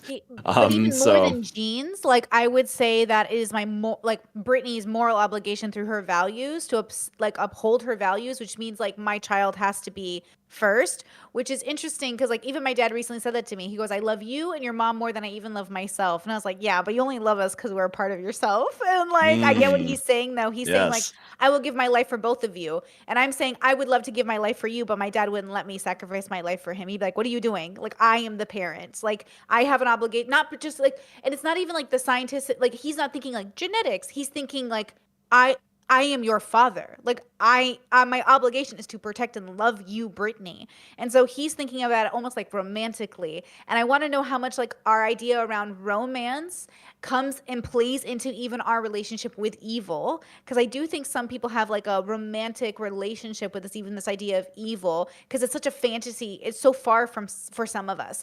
Like what we think is evil in one of our more like privileged everyday lives is like somebody using a word out of context because it's old by 10 years in relation to like what's socially acceptable. So like what does evil even mean? And like do we even like spend too much time thinking about it instead of thinking about improving on already the harm that's happening? Like do we spend too much time fantasizing about evil that we don't spend enough time like doing good? Is kind of my question, I guess. I like this because I'm always imagining like in hell in the movies, it always looks way more fun than heaven.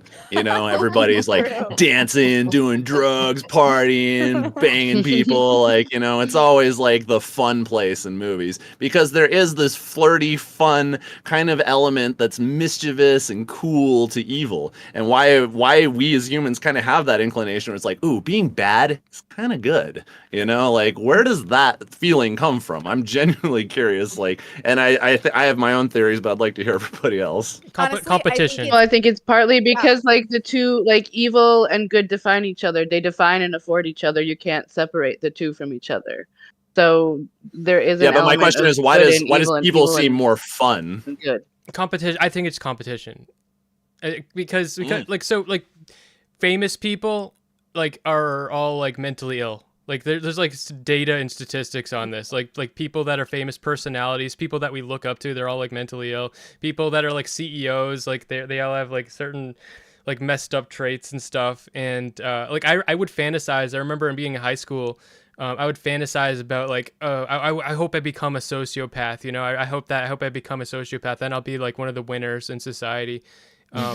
So I met and knew this guy, and I was like I would like try to find like mentally ill people to surround myself with even, and I don't know if evil feels more good though. I really don't. I mean, it's very salient. Like often it's like very like, real in our face and like we really want it for whatever reason, like temptation, that idea comes in to play. But like, I don't know. And I think about the good things that feel good. Like to me, those feel like so much better, like on such a deeper level than anything like evil and the salience of that. Yeah, Like yeah, no, that's like so fake and so like easily like eaten and shoot through. You know what I mean? I don't know. Like well, the good no, is I something that's agree. solid. The Yeah. good is far more wholesome. It's better for you, and in the long run, it's going to nourish your garden far better, I would argue. But there's something kind of sexy about evil. There's just something Yeah. kind of fun, something kind of naughty, Yeah, something like that just salient. kind of Yeah. makes you want to dab your toes in the evil every now it and makes then. you horny. And yeah, I there think you go. it's- But horniness is good, I think. That's just, I think a really Is good it example evil? is like no, he's your saying that the evil makes you kind of horny. Yeah. yeah, it does. No, it does. Arena. Absolutely. Yeah. Tom and then I think Arena. a really good example to think of is like being in a relationship with somebody that you love, like that's at home, you have this very deep connection with this person, but that doesn't mean that there's not this desire to go outside of that and have that taboo where you cheat and it's very dangerous and it's something you're not supposed to be doing. That like going outside of what's normal for you is generally what's exciting, right? If we go to water parks, we go to roller coasters, we're doing things that are exhilarating, that are very rare for us and that are going to get our adrenaline flowing. And so I think that taboos are things that we think of as bad or things that we just don't ever really, nobody ever does because they're dangerous to some extent. And so because they're things that we never experience, when we do them, like it's a lot more fun. But after a while, heroin is kind of obnoxious. It's not a whole lot of fun the 100th, 200th time you do it, now it's just kind of obnoxious at this point. So I think like when it is a taboo, when it is rare, it's still exhilarating. It's still a lot more fun, but I think that that's like the main thing that you're getting out of it is going outside of your comfort zone and doing something different. The very first All right. humans, Adam and Eve, did it. They ate the forbidden fruit. Smith fired. Okay, Arena and then me. Go. Okay. I was going to say, I think, Smeth, I was only listening. You brought up the idea of competition in this discussion, right? And so, and then Tom, you expanded further on it's the taboo. So it's not necessarily the evil, right? Like, I think of the edgy aesthetic, like the goth, the subcultures, the punk subcultures, and they're not evil. They're like some church pearl clutching church ladies might disagree, but what they're really exploring is pushing the boundaries of the bubble, and it can be done in healthy ways. So I think it's exploring the bounds of normativity that is appealing to us and not necessarily evil, although evil is also outside of the bounds of normativity. Well, let me give you an You example, a put that controversial one. perfectly, Oh, go I ahead, think. Jen. Yeah, I was gonna say here. Let me think of an evil example right here. Do you think that cheating on your partner is evil? If I did it. If I did it. Ah. Sorry. I think it's Irina, a sin which can lead to evil. yeah, do you think that if cheating on your partner is evil, that's one thing that I think like a lot of people, there's a lot of people who do that one, you know, that's a temptation that they're like, you know, my wife, she's so wholesome, my family's so great, we've got such a good, nourishing environment here.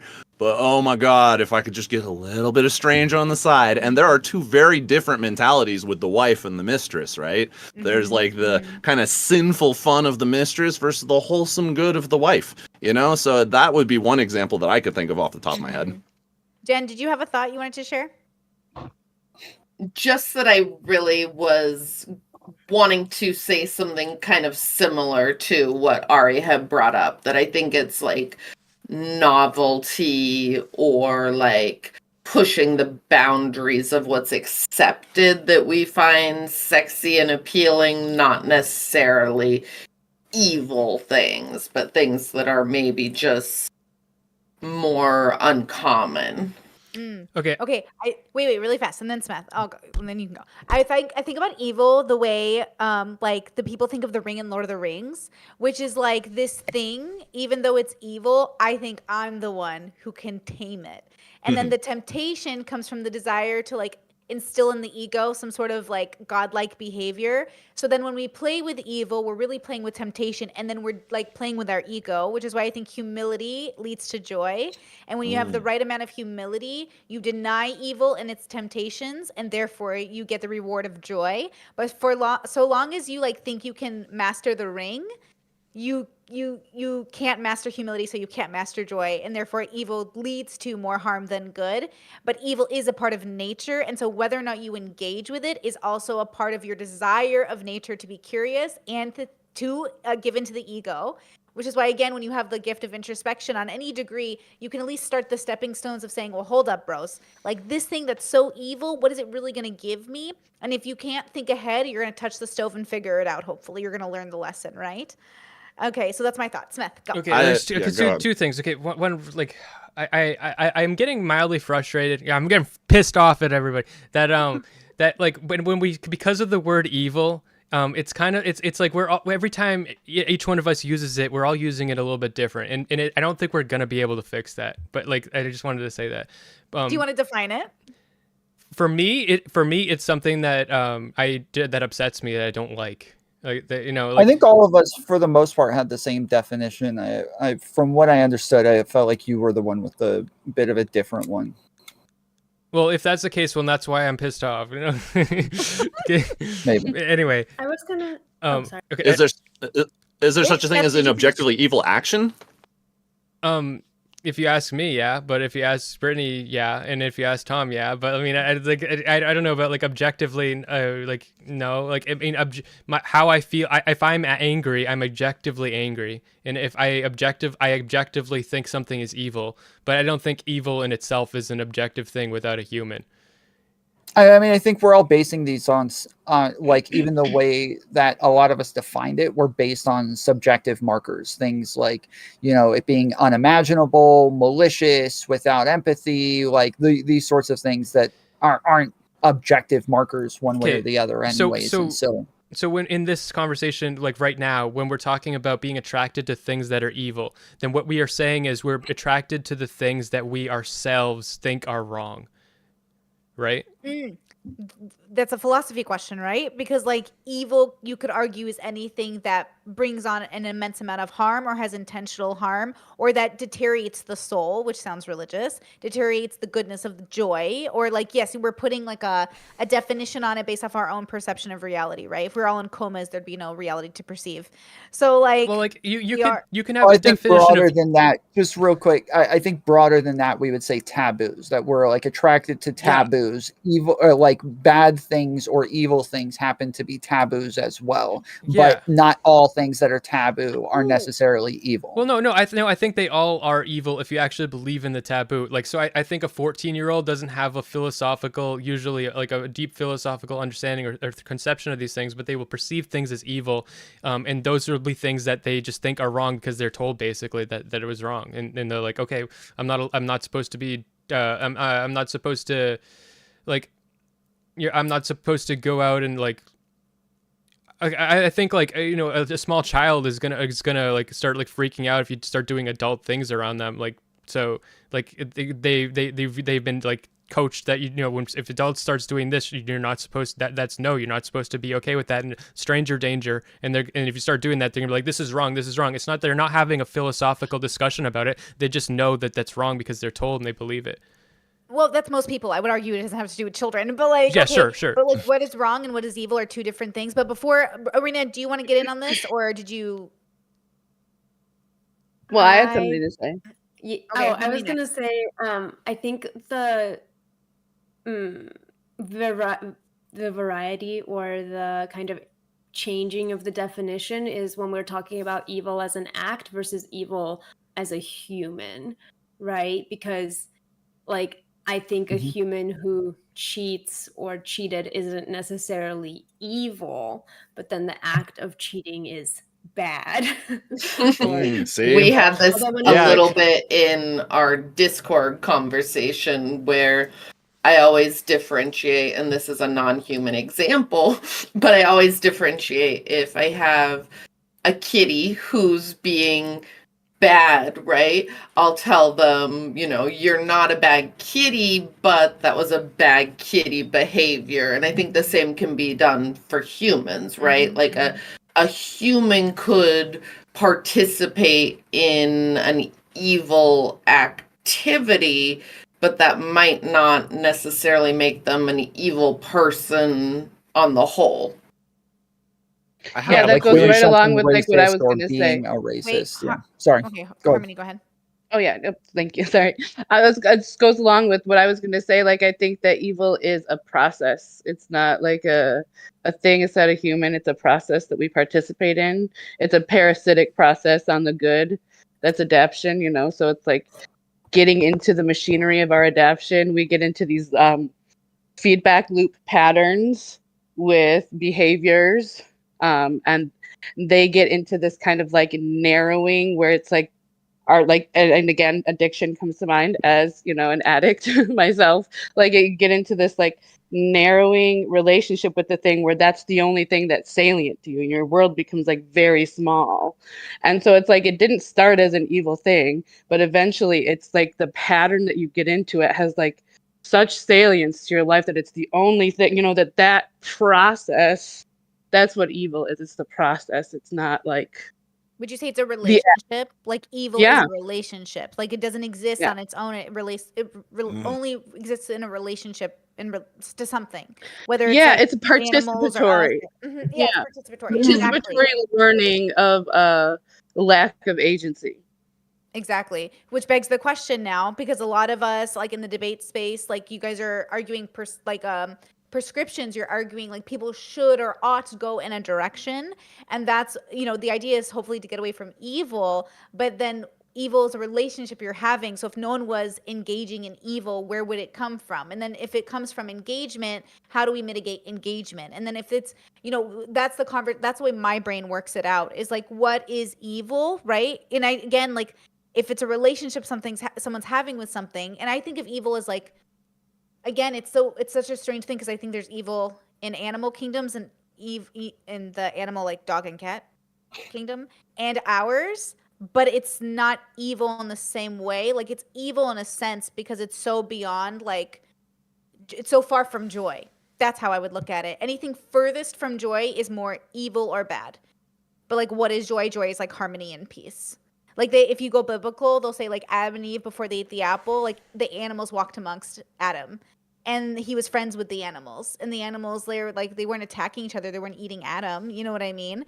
And so it's kind of like using that biblical source of saying, what is joy? It's peace. And then how do we get the closest to that, right? And the furthest from joy would be evil. But then what is do any of us really, do we know what the furthest from joy is? Have we ever seen that kind of evil? Even though we reference it in history, we could also make a really good case for why it happened and why it's going to happen again. Yeah, I don't think evil can objectively exist. It's just a perception of something as being that, but that isn't a real thing. So I think when you say something's evil, you're saying and from when I say something's evil, I'm like saying I am loading this because like I'm just like I'm saying like black box. Like it's that's evil. And it's not like totally rational, but Sleeve, are you raising your hand? Yeah, I think I have an equation. I'm just gonna throw it out to the panel, see how this one fares. So evil seems to be three components to me. I was just listening to everybody talk. I just thought, can I nail down something that like we're all talking about here? So one is it has to be harmful to yourself or another person. Two, you have to know and understand that harm. You have to be able to see that harm being done to either yourself or another person. And the third component is you have to choose to ignore that knowledge and continue to do that. That would be an equation that I would personally consider evil. Can anybody refute that? it's tons of things that That was people pretty think. much what I gave as well. Yeah. Yeah, but that's where I disagree, because there's tons of things that people think are evil that are not harmful to anybody.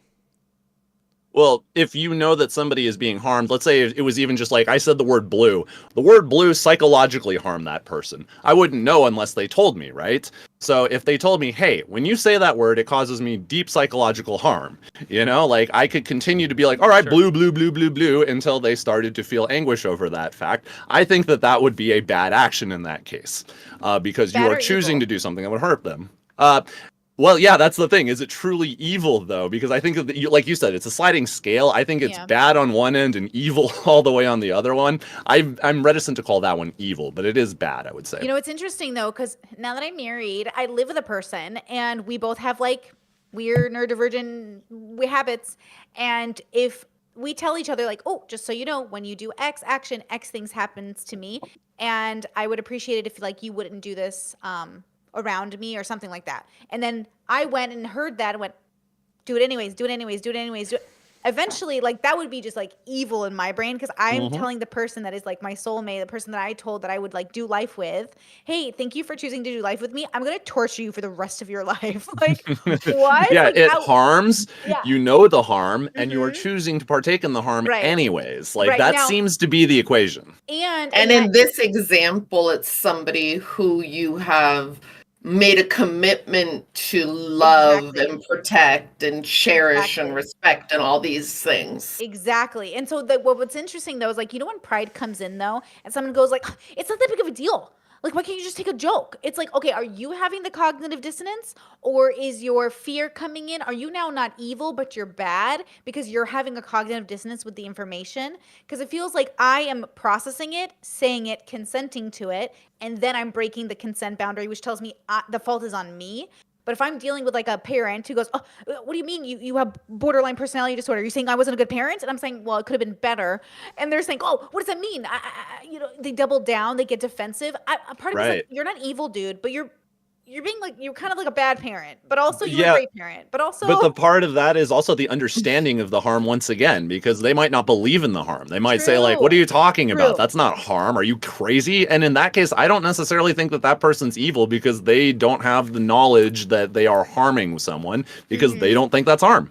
Mm-hmm. So they So can be it can still be, bad without the knowledge of the harm they're doing. But you have to have that knowledge Right. in order to be evil. there we Well, go. Yes. sometimes a problem that I have a lot is where we'll talk about something being wrong, and then we'll have somebody say, "Yeah, but I think I could understand why they would do that." And I think it seems like a lot of people will change their opinion on whether or not something's right or wrong based on whether or not they can like sympathize with the thought process, which I think is generally like very different from the way that we think of right and wrong. We normally think of these based on the outcomes and what's happening to the person, whether or not there's harm. But if we can think like, oh, it kind of makes sense why they would do this thing, even though it still had this really harmful outcome and they may have seen that coming, I can understand why they did it anyways. And so now I don't think it's as big of a deal.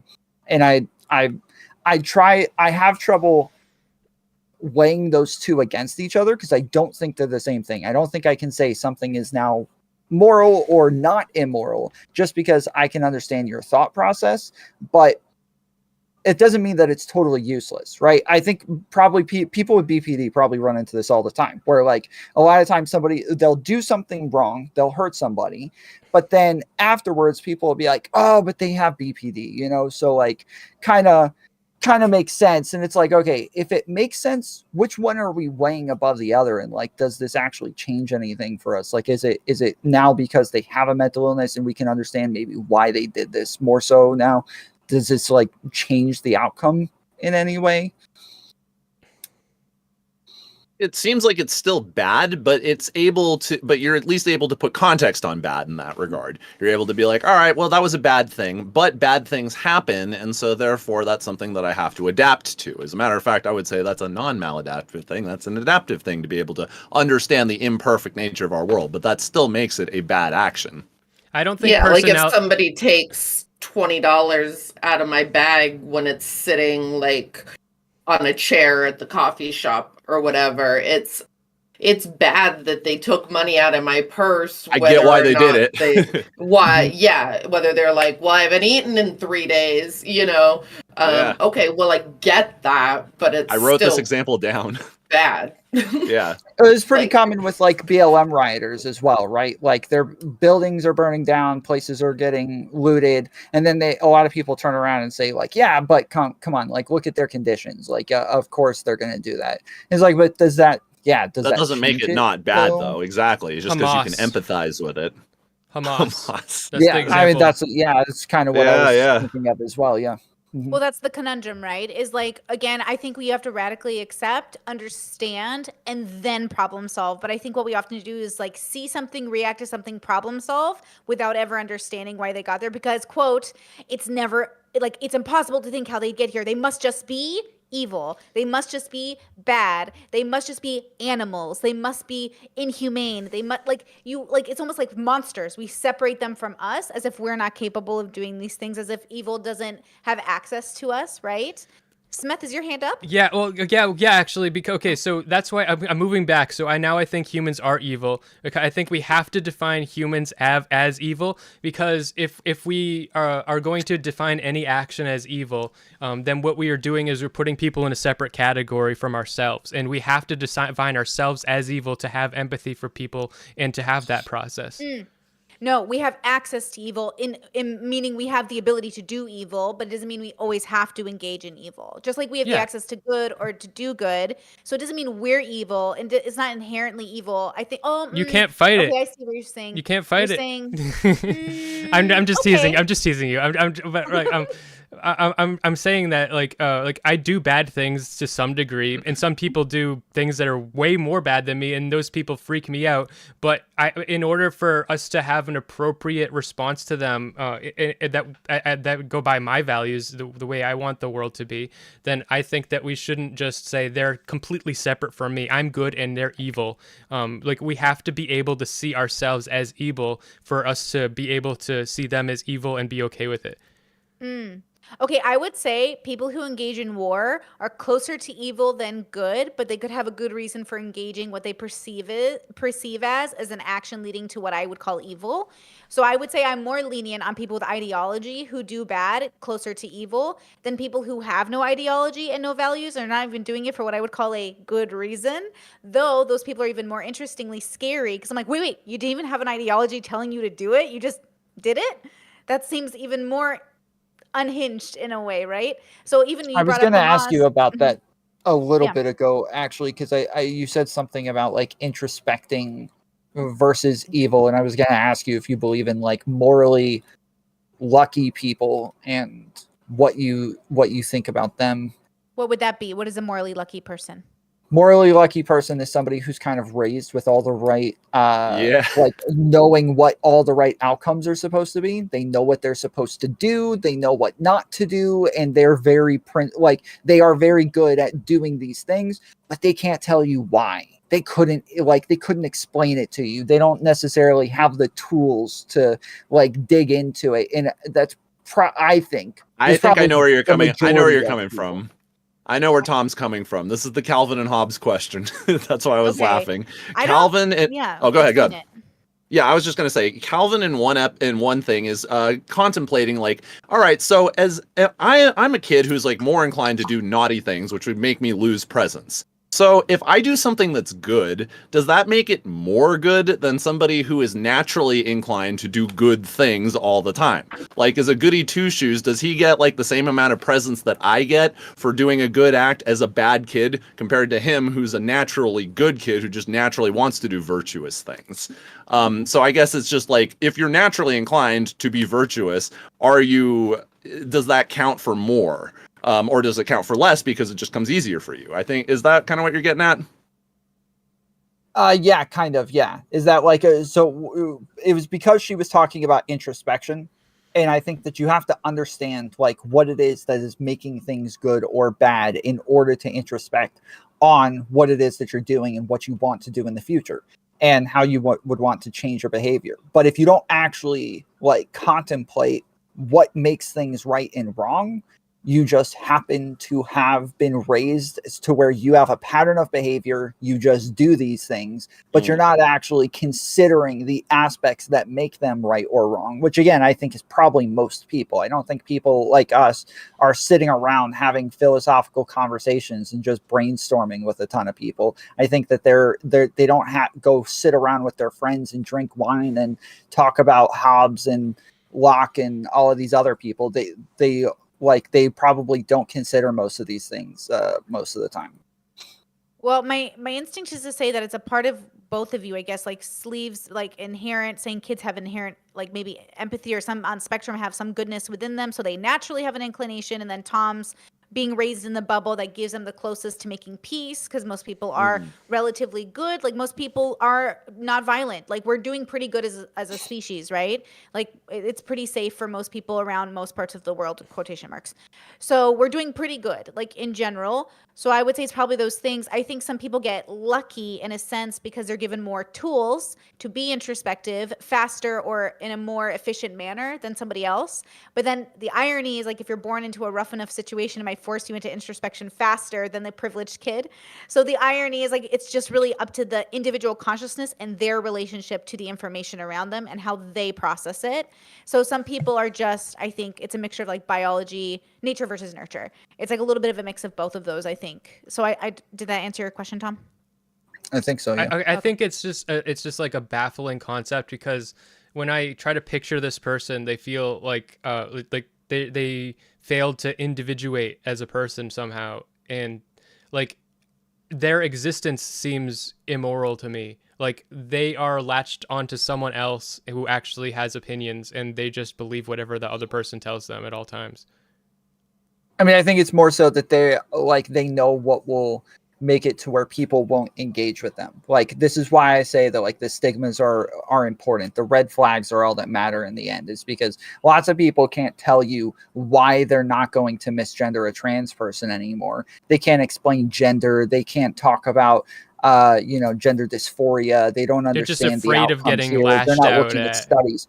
Yes, they just know that it's bad, that Twitter will come after them, that they'll be labeled a transphobe, which is why we use these labels of like racist, transphobe, homophobe, all of these things, is because we know these are bad labels. They're stigmatized labels. We put it on you. Now you're doing the bad thing. You're the bad person. You don't want to be the freaking bad person. So you avoid the behavior that might get you labeled in that way.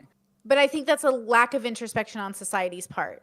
It's It is. not actually moving Yeah. society in a more introspective way, right? Because you're But forcing we people can't to have those pretend. expectations of people, though. That's the point. Is that most people will not do these things.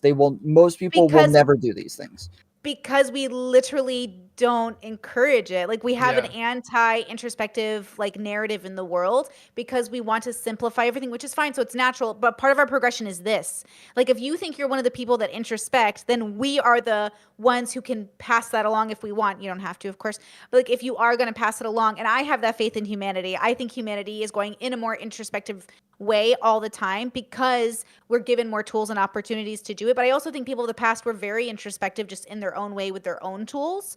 So I would say it's more like the curiosity factor. How many humans are curious enough to be introspective? And if they're lacking curiosity, that makes sense to me that they would be less introspective, right? And they would just go with the flow. But I don't want a society personally that is bullied into being good. I want a society that actually understands why we're doing what we're doing, which is why when you have children, you need to explain to them why it's bad to murder. Not just that they Well, shouldn't, but why it's bad to murder. not just that, like curiosity is one thing, but critical thinking is something totally different. And I think that like actually teaching these things in school and actually adding a lot more like philosophy courses for Yeah. kids is probably a big difference maker. But Yeah. most people, Critical like I thinking, said, though, they don't even have the tools in the first place. but And you I know it's a think that buzzword, would probably right? give it Everyone to them. thinks they're a critical thinker. Like everyone thinks they're a critical thinker, which is the mistake. Why do we all think we're good at thinking? Actually, that's an interesting proposition. Is if you're more Arena after. introspective, are you less evil? Yeah, you know, Yeah, like I think so. does See, the I think are. the further more introspective, yeah, the less evil you are. Now, Yeah. hold on, Arena, go. I know you've been trying to talk for a while. Keep yourself unmuted if you can, girl, so we know. Okay. There'd be a lot of background noise if Oh, I true, did true, that. true. Okay, no problem. Oh, what was I gonna? Okay, a few I don't things. hear any background noise from you Yeah, at you're doing all. great. Oh, okay, that's good. So Brittany, you talked about the evil or the bad in cat and dog societies. I would love an example of what that looks like. Because are we, or like, yeah, what standards would dogs have versus cats have for their societies, right? Because those are relatively, well, dogs are more so social animals than cats, but cats live in colonies, so they're somewhat social. What do you think? And then another part, and this is to everybody, if we accept Smeth's premise that, or not that, but if we assume there's a proportion of people that are evil and then a proportion of people that are good, what is that proportion? And how comparable is that proportion to other social and not social species? Is it the same proportion? Is it different from mammals to reptiles to birds? Do the proportions change? Does it go from genus? Do we start looking at the genus and then there is where the proportions are similar? And then also plants, because there are plants where they survive by sucking out the nourishment from surrounding trees and from other plants, or there are plants that survive more symbiotically and they, use these fungal do they cackle when they do it? But what is a good plant? What is a bad plant as an yeah. individual plant versus plants as a whole, or like a Okay. particular species of plant? So to answer the first part of your question, and this is obviously like my lens is like even in animal kingdom. So I'll take the Lion King as an example. I just feel like the closer to peace you are and the further away from evil you are, the closer to joy you are. So when you have animals that can like cohabitate, live together, like I watched two dogs the other day argue at each other and their parents or people let them like talk longer and the dogs just kind of chilled after a while. I was like, look at that. They went from like angry to like chilling together and they figured it out. And I think dogs and animals who can socialize better together and with other different animals, they're closer to like then being more animal, which exhibits evil behavior. But again, evil is like, what does that even mean, right? It's the furthest away from joy. So I'm not even moralizing evil. I'm actually trying to stay away from moralizing evil. And I'm trying to say that we moralize too much. And then what did you just say? I think that's it from my end. Maybe. Oh, like the Lion King, though, I do think life is a circle of life and death, and I do think we're meant to consume one another, whether that's culturally or by adaptability, whether that's like changing culture and saying like we're gonna progress this way, but instead of like leaving people behind in destruction, I think there's a way to like almost like with dignity, like move people into the next era, including animals that like eat each other. There's more like dignity in some parts of nature than others. If you watch a lot of animal documentaries, I feel like sometimes I'm like, oh, there's the dignity in that animal death, and here's like a lack of dignity. Like, because when they're starving and they're rabid and they're just like they're crazy, the animals, it's a much less dignified kill. But when the animal is like healthy, the animal is like kills like with mercy. It's like really interesting. So, anyways, that's my anecdotal. I get it. I'm not understanding. What do you mean? Me? What does it mean to, yes, you, what does it mean to like assess evil outside of a moral lens. Like if we're talking about morality, generally we're talking about rules that we place on interactions between humans. So what is evil if not just the way that we grade those interactions? Do you moralize joy? No, I don't moralize everything, but joy isn't a way that I grade those interactions, whereas evil is. Okay, so for me, evil is that relationship we're having up against another thing or within ourselves, so still up against another thing that causes great destruction and opposite of joy. So anything that leads you furthest from joy is closest to evil. And instead of moralizing a natural species that tends to play with both of these two coins and like this very like strong, opposites, we go on this journey of ping-ponging between the two and getting closer or farther away from one or the other. And instead of, I don't moralize joy now, and I moralize evil, except through my lens of morals. And so I'm looking for big T objective truth. And since I don't think we have access to it exactly, and I think we're evolved animals on a planet and we're just like atoms crashing up against each other, I have to ultimately argue that evil is the opposite of joy, but it's neither moral or immoral to engage outside of the construct we've created, which comes from our desire to hold a society in which we feel safe. So I think everything is a construct. Like everything is our own making. And so therefore, like I don't have to moralize evil in that sense. If we're talking like true philosophy, big picture, like. But I think we all think that I think all of us here think it's constructed. That doesn't change whether or not we think evil is some way of grading the interactions that we're having with other people.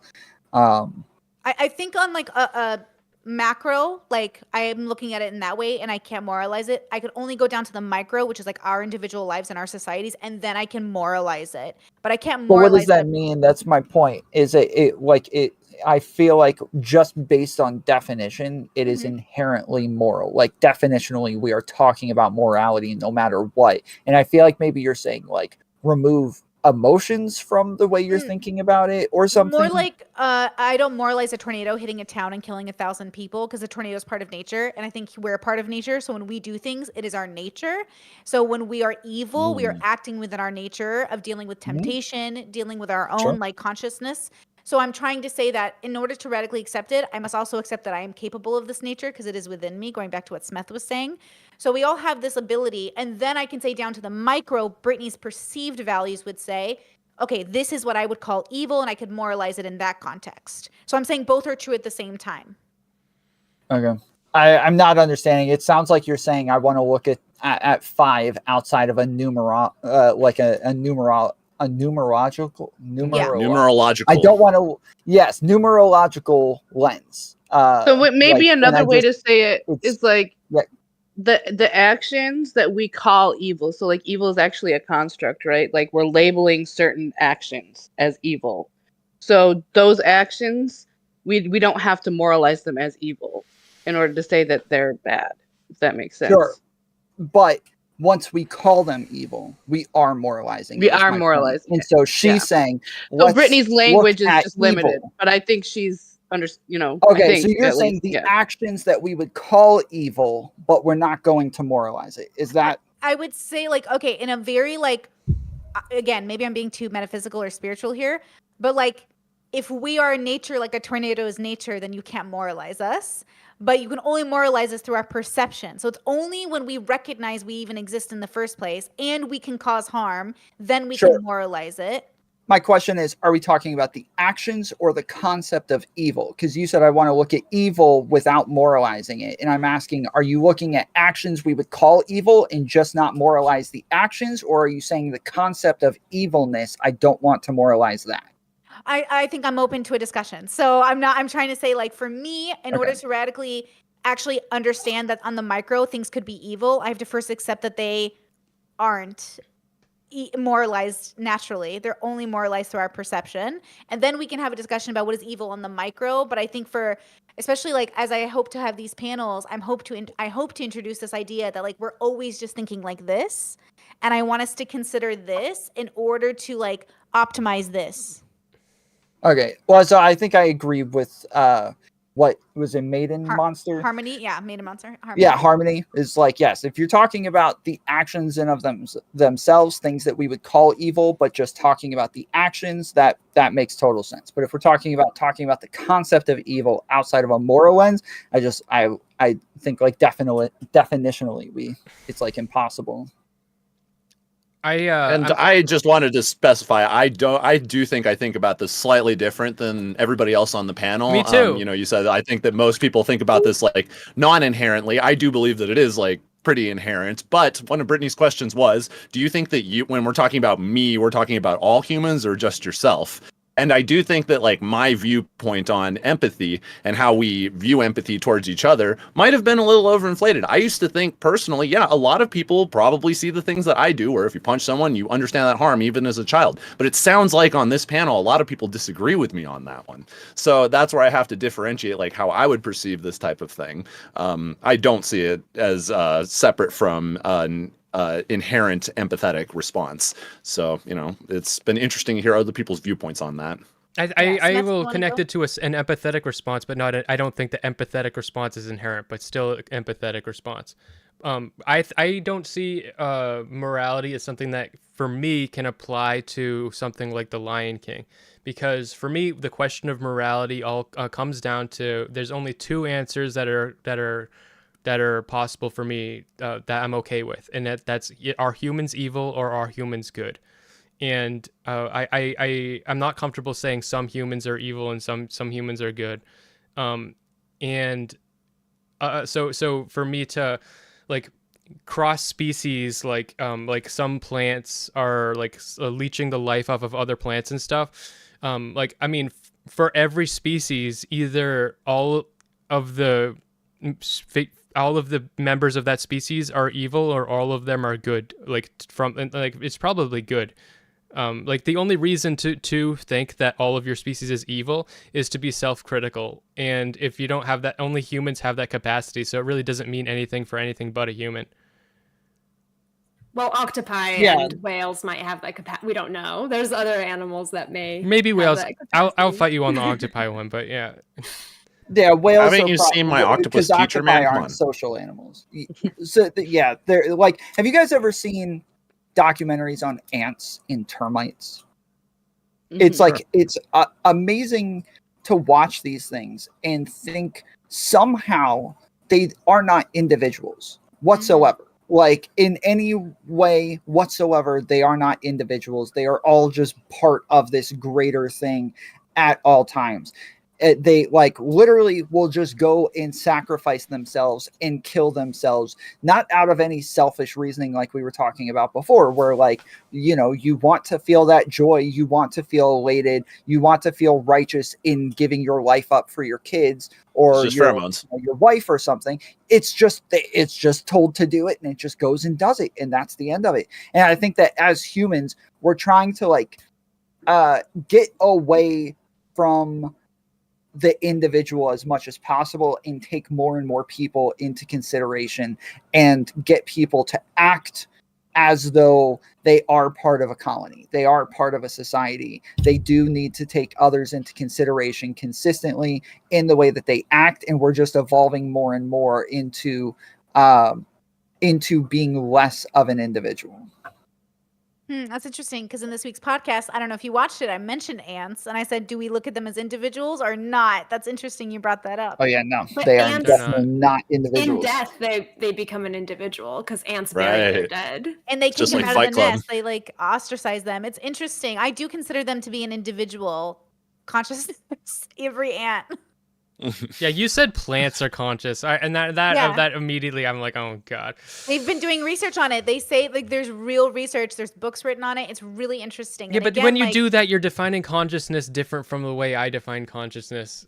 Sure. Well, so the consciousness that we're talking a different about order is the fact that of they can consciousness. see things, or they can understand things outside of themselves. So earlier you were talking about plants leeching off one of another, but it actually turns out they communicate with one another and give each other nutrients to work as like an overall organism to help each other. Even they have studies where they're like killing one plant, and as soon as they start killing one, they start getting a bunch of like signals from all of the other plants, and they're not connected in any way. They don't have roots touching each other, nothing like that. But all of a sudden you start chopping up a plant close to a tree, and all of the trees start sending off a ton of signals out of nowhere. And so it seems like they are communicating a ton of information with one another, and somehow have a type of consciousness that we're just not even capable of understanding yet. Smeth doesn't like that. Which is why we need to stop destroying everything so we can all work together to research He's it. mad because he's vegan and he doesn't eat animals. Are you because really of vegan? I was conscious, and now gonna he's say mad that he Absolutely can't not. eat anything anymore. Existence Absolutely not inherently vegan. evil. Who eats Existence is exist- inherently answer evil that. because it He's like, requires I can't eat anything. This is bullcrap. Okay, answer that, because I always say on your channel, Tom, I'm always like, nobody should have kids, and your audience is always like, Brittany, you can't think this. I don't actually literally think no one should have kids. I think it's in our nature. It's like asking the sun not to come out tomorrow. It's like, what? But I wonder, is it inherently evil to procreate ultimately by forcing people into existence in this thing we called life? No, I think that like we want to exist. I think all of us are happy that we exist. I'm generally for the kind of pro-life for the most part, where I think that like once this thing has been created and has its own DNA, like it is something that should have some right to exist in some sense. And like all of us have inherent drives to continue existing for some reason. And so I think that, yeah, like most of us are happy that for some reason the egg and the sperm that got chosen happened to be whatever created us and our consciousness. And now we get to be here and we get to experience this, while by far the majority of eggs and the majority of sperms don't get those chances. And so, yeah, I think like it's I think that it's a privilege to exist. And I think most people see it that way. You're the victor. I think the meaning of life psychologically is a 3-letter word. And I think that if you're a human, then and you deprive yourself, like you have to hate yourself in order to not like. And I mean, it's okay to not want kids and everything. And I don't want kids right now, and I don't know if I'm ever going to be in a place where I do want them. But I don't think that it's evil to have them, because it's like just part of being a human. And like it's like eating meat. Like that's why I'm not a vegan. Like I eat meat because I'm a human, and it causes harm to other animals. But I'm a human. I like. There are some things I'm willing to do to limit my human things, but something like sex and eating meat and like those are things that you just can't take away from me. But everything. Yeah, I view having children as a celebration of the goodness of life. Yeah. That's beautiful. Okay, but Smeth, literally, like everything we do is human. Everything we do is human. Yeah, but like that's why I said the meaning of life psychologically is a 3-letter word. Like that's sex, and like I think that it's so core to being human. Like trimming my fingernails. Like if we really decided like that's like the worst, like that's one of the worst things that we do for some reason, I could give that up. Whatever. Okay. Like, but like that's different. That's not a big deal. That's not something that's so core to being a human. Are you talking about the meaning of human life or life period? Because there's Human. plenty of organisms that, okay, Human life. okay. Yeah. I mean, like just the way we think, like the reason that we like have hierarchies and the reason that we're like so competitive and everything is because we want to reproduce and then make more babies, and then those will make more babies, and like that's way it all crumbles. And my biology professor once said, like, to take it even more on the micro than that, is ultimately the purpose of life is to reproduce proteins. DNA makes proteins. Viruses, there's like this argument, are viruses alive? All they do is infect a cell, and they have to reproduce by infecting a cell, and they're just making proteins. That's life. You make proteins, and you make more proteins by making a baby. And proteins apparently want to exist. yeah, it's The like exponential nature of protein. It's like crystals. Like they just create more crystals, and it's like, what's the point? But like, if it didn't do it, then there wouldn't be crystals. So there is like that has to be the point.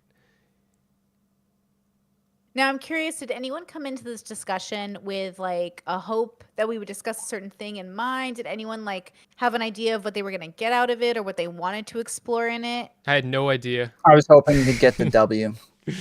You did. You always do. Because I know for me, if there's nobody who I know for me, like the point of this is I'm hoping to have discussions that will give us like better tools of understanding. And I think it's difficult because we're like a group of like pretty good people and we're not looking to destroy one another. And we'd all probably work pretty good in a society together. But if we brought someone else into this mix who was like, you ought to do X, or this is the way it has to be, or like it is your obligation. Like when Smith says it's our biological like drive to have kids, I don't hear on if you don't have kids, you're a bad person. But for somebody else, they would say, because it is our biological drive, it is your obligation now. And now you have to do it or you're bad. And so there is something to be said about the group that I've brought together. It's like this little bubble of like nice people who like tend to share ideas. But how do we go from being these people to people that then start calling people evil and then start discriminating against people and then start putting people in jail and then start killing each other? And then how does it go from this to everything else we see, and how are we contributing to that perception that leads to that evil? Oh, so I think that that's where our levels of development come into play, like our nervous system and our attachment styles. So like if your nervous system is constantly getting dysregulated, you literally, like if you look at polyvagal theory, you stop being able to socialize, like your ability to understand language goes down. You don't see faces as safe, you see them as dangerous. So that's one thing for not meeting our animal needs for our nervous system. Attachment theory on the mammal level comes into play.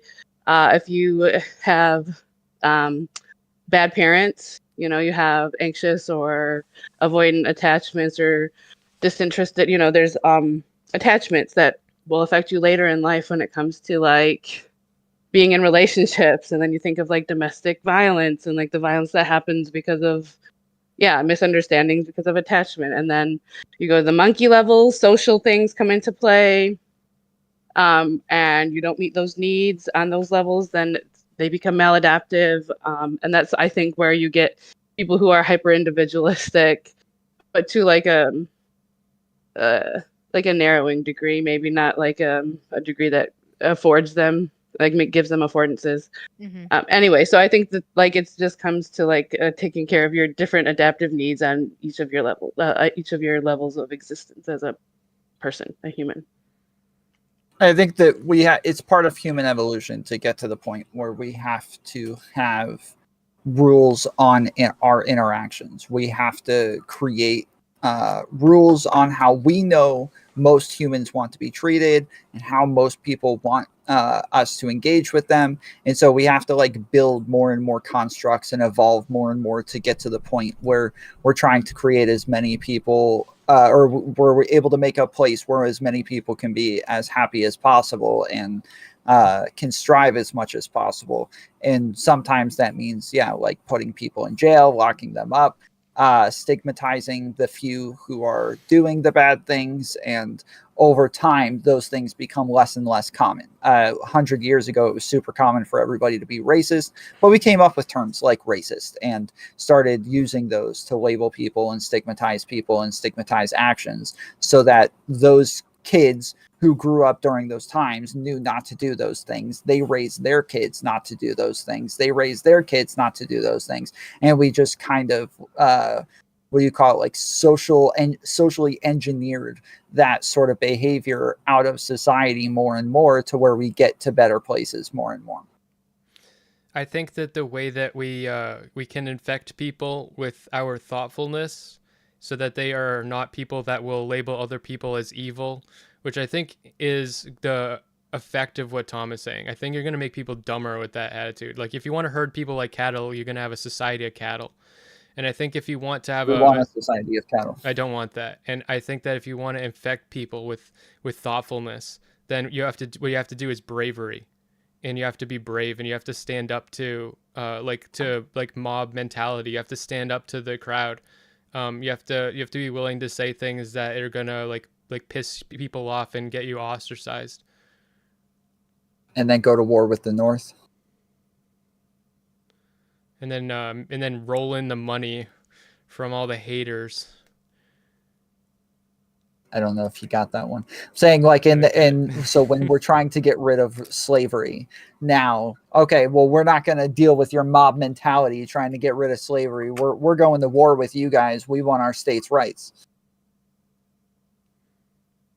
um slavery, like yeah, like slavery wasn't ended because we stigmatized racism. Right. And The racism didn't the end because we called it racism.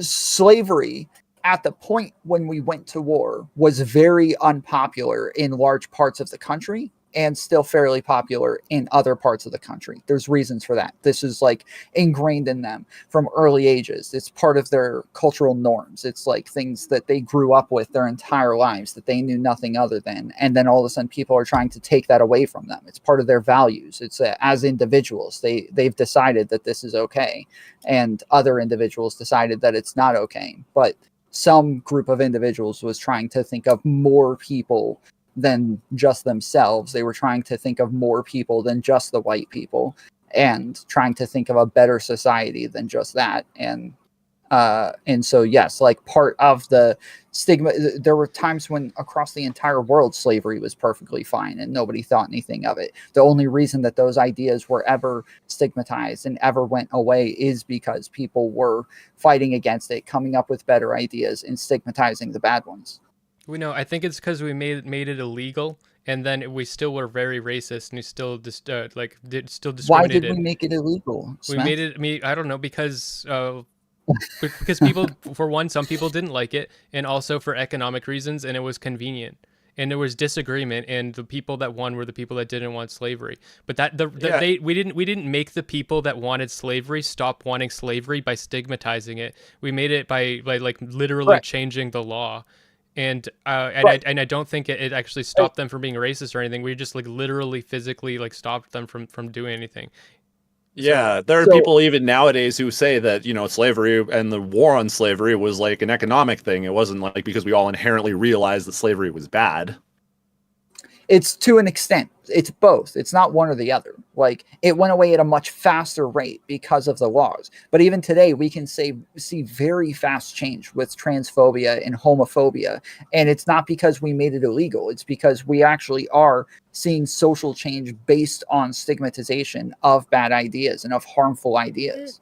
But we're not. What we're seeing is like people are gonna the pendulum is gonna swing back and backlash. forth. Like what we're gonna see is Sure. people pretending be pro or tolerant of LGBT and trans people, but given the Mm. opportunity, they will swing things back in another direction because they didn't actually change. Yeah, Like for me, a society is useless unless it changes or transforms. Otherwise, we're all just like doing the same thing we're doing to other people. We're forcing people to live in a hellhole of their own like social situation, and I don't want to do that to other people either, even if they are rooted like at their root doing things that I To think are discriminatory.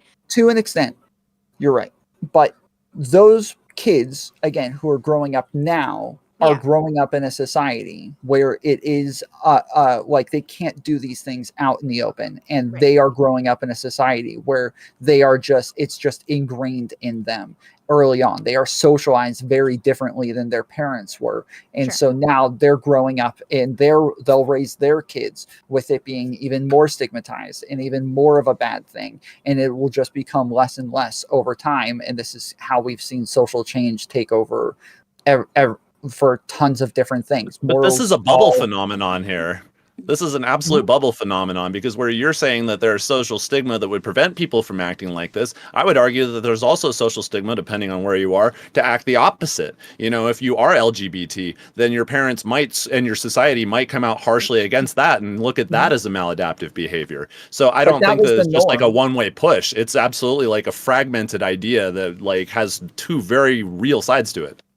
I agree, but that was the norm, 20, 30 years ago, and is becoming less and less the norm today. We are seeing it move in one direction. It's that while they're like generally harsh pushback, so say instead of just saying like, hey, uh, you know, um, you shouldn't misgender somebody, or you should use their preferred pronouns, or blah blah blah. Instead of saying that, we say they're going to kill themselves. You're going to be a murderer then. You're going to be the one to blame. Like, yes, we're going to see a massive pushback to this. But if instead, yes, we're just kind of saying, hey, yeah, like you should try to use their preferred pronouns. That's not nice. That's mean. Like, this is harmful. You could hurt people like this. That's like a much better way of dealing with it. And so we see the extreme people on the internet who are like going as hard as they can, accusing people of like all sorts of things, and just being very vindictive in the way that they engage.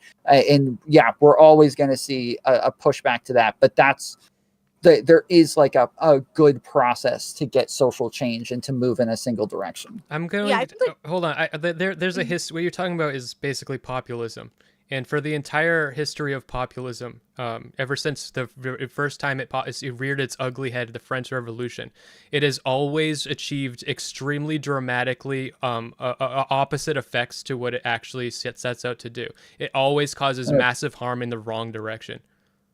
What does this have to do with populism? What you're saying is we should have a social movement that is like a extra like thing onto democracy, where we socially all decide to change society and everything, and that always like that the only times that ever actually changes anything is with like gay rights and stuff, when it's actually not like it's actually financially beneficial to give equal rights and stuff like rights to women, but if there's ever in any like yes, so if it's actually like financially like an incentive to do it, then we'll go in that direction because of that. It's not because of the social engineering, it's because of the financial incentive. That's how it becomes. Wait, that is how it becomes financially no beneficial. so Yes. so in another example, when it becomes financially not like lucrative, and so like in tons of things, like if you want to make society a better place for people, you're gonna have to make sacrifices, and in any one of those instances it never happens ever. You're not going to see the society become vegan. You're not going to see society become vegan because of this. You're not going to see everybody start not using fossil fuels or whatever. Like this just doesn't work. Yeah, if you want to make people stop using fossil fuels, you have to make a law, but you can't just shame people into doing it because there's an incentive to use them, and that's what's going to happen. The only time that'll ever work is with gay rights or something very small that hurts nobody. Okay, ultimately, this kind of does coincide and connect to the subject at hand, right? Like good and evil, and like what does this even mean? And I think this is my fear, and this is why I on my channel focus on like bubble rhetoric, because again, like I'm okay with saying politically we're gonna make more people accessible through the law to like live the life they want, and then we can work on moving society actually in a direction of change through introspection to make it clear to them like everything we're doing is a construct, which means we don't have the answers. But the dilemma is so many people are still focused on having the answer. We know what's good for society, we know what's right for the world, and it's usually rooted in some sort of belief that they were raised with or had access to or sort of converted into. And so the dilemma again is like, I'm not upset that you have a belief that's strongly connected to like a god until that god interferes with the legal rights of like other people you don't like. But I don't want to make them feel like they are also suffocated in the world and they feel ostracized or targeted. I want to say like either we have to learn to live together where we're not targeting each other, right? But in order to do that, we also have to dispel this idea that any of us are evil or that all of us have evil accessible to us. Because again, remember, like from my conservative bubble, the reason LGBT people are scary is because they're pedophiles or they're sexual assaulters or they're Groomers, like evil. They're groomers. They're evil. So until you even you have to get rid of the narrative of evil or have a real relationship with the reality that we are all evil or something in order to even talk about moving society in a direction of understanding. because Otherwise, yeah, I was just gonna that's exactly what I was thinking too, is just like there is another bubble, whereas you can say like it's evil to discriminate against people, they would say it's evil to encroach on their children with your ideology. And so there isn't just like a straight societal snapback, just like we all understand that that's bad now and there's a pressure towards it, because that pressure also leads towards this other pressure where people feel like their families are being encroached it's on, not their linear. ideas Like and their religion. all of this activism we're doing is great, but it's not linear. History shows that it's going to repeat and it's going to cycle through, and like our kids will be more conservative down the line, and we might even bring racism back because like there's a lot of bias in the world, and it might look different, but it's going to be, you know what I mean, still racism. It's not like it's gone now. Like it's still here. It just doesn't look like slavery in the way that we grew up thinking about it. So again, it's just like if we want people to be more introspective and compassionate, meaning to suffer with, we must first realize we can suffer and empathize with other people, or even logically empathize in a way, like to actually just do the math of like, oh, I could have been you. I could have literally been born into your family with your skin color, with your body type. Hold on, wait. What does that actually mean? Right? Because some people with their religious beliefs do believe like they are the chosen people. And to think like you are chosen already puts you away from other people, or I am not the monster, you're the monster. So again, when I think of evil, I think of it as furthest away from joy, and joy looks like harmony. Not you, Harmony, though close, but like harmony with other people, with other energies of the world, animals, people, things. Yeah, I'm just to bounce on that really quickly. I'm trying to give some space here because I know I was talking a lot really early in this panel. But I truly think that that is like one element where I would even disagree, because like if I'm thinking about like LGBT issues, like you're encroaching on my family, I'm like, well, you know what? Like you don't have to run your family like that, but you can't tell somebody else not to live their life because that makes your family uncomfortable. Would be generally like my response to that, and I would have a very similar reaction to racism and things like that. So I think that actually, like in an ideal world, I would probably more agree with Tom. I would think that that kind of pressure would naturally lead people towards what I think would be a good outcome. However, I don't think like everybody. I know I don't think like everybody. And the realness of that feeling that these things are encroaching on your family is just as real a narrative and is just as big of a societal push for individuals to go one way or another. So it's really not just like as linear as he believes. I believe it ebbs and flows, kind of like what Brittany's talking about here. Well, I obviously agree. There's not just one kind of stigma, right? So she's just talking about the stigma on the opposite end. She's just talking about the labels and red flags that are used on the opposite end to stigmatize the opposite thing.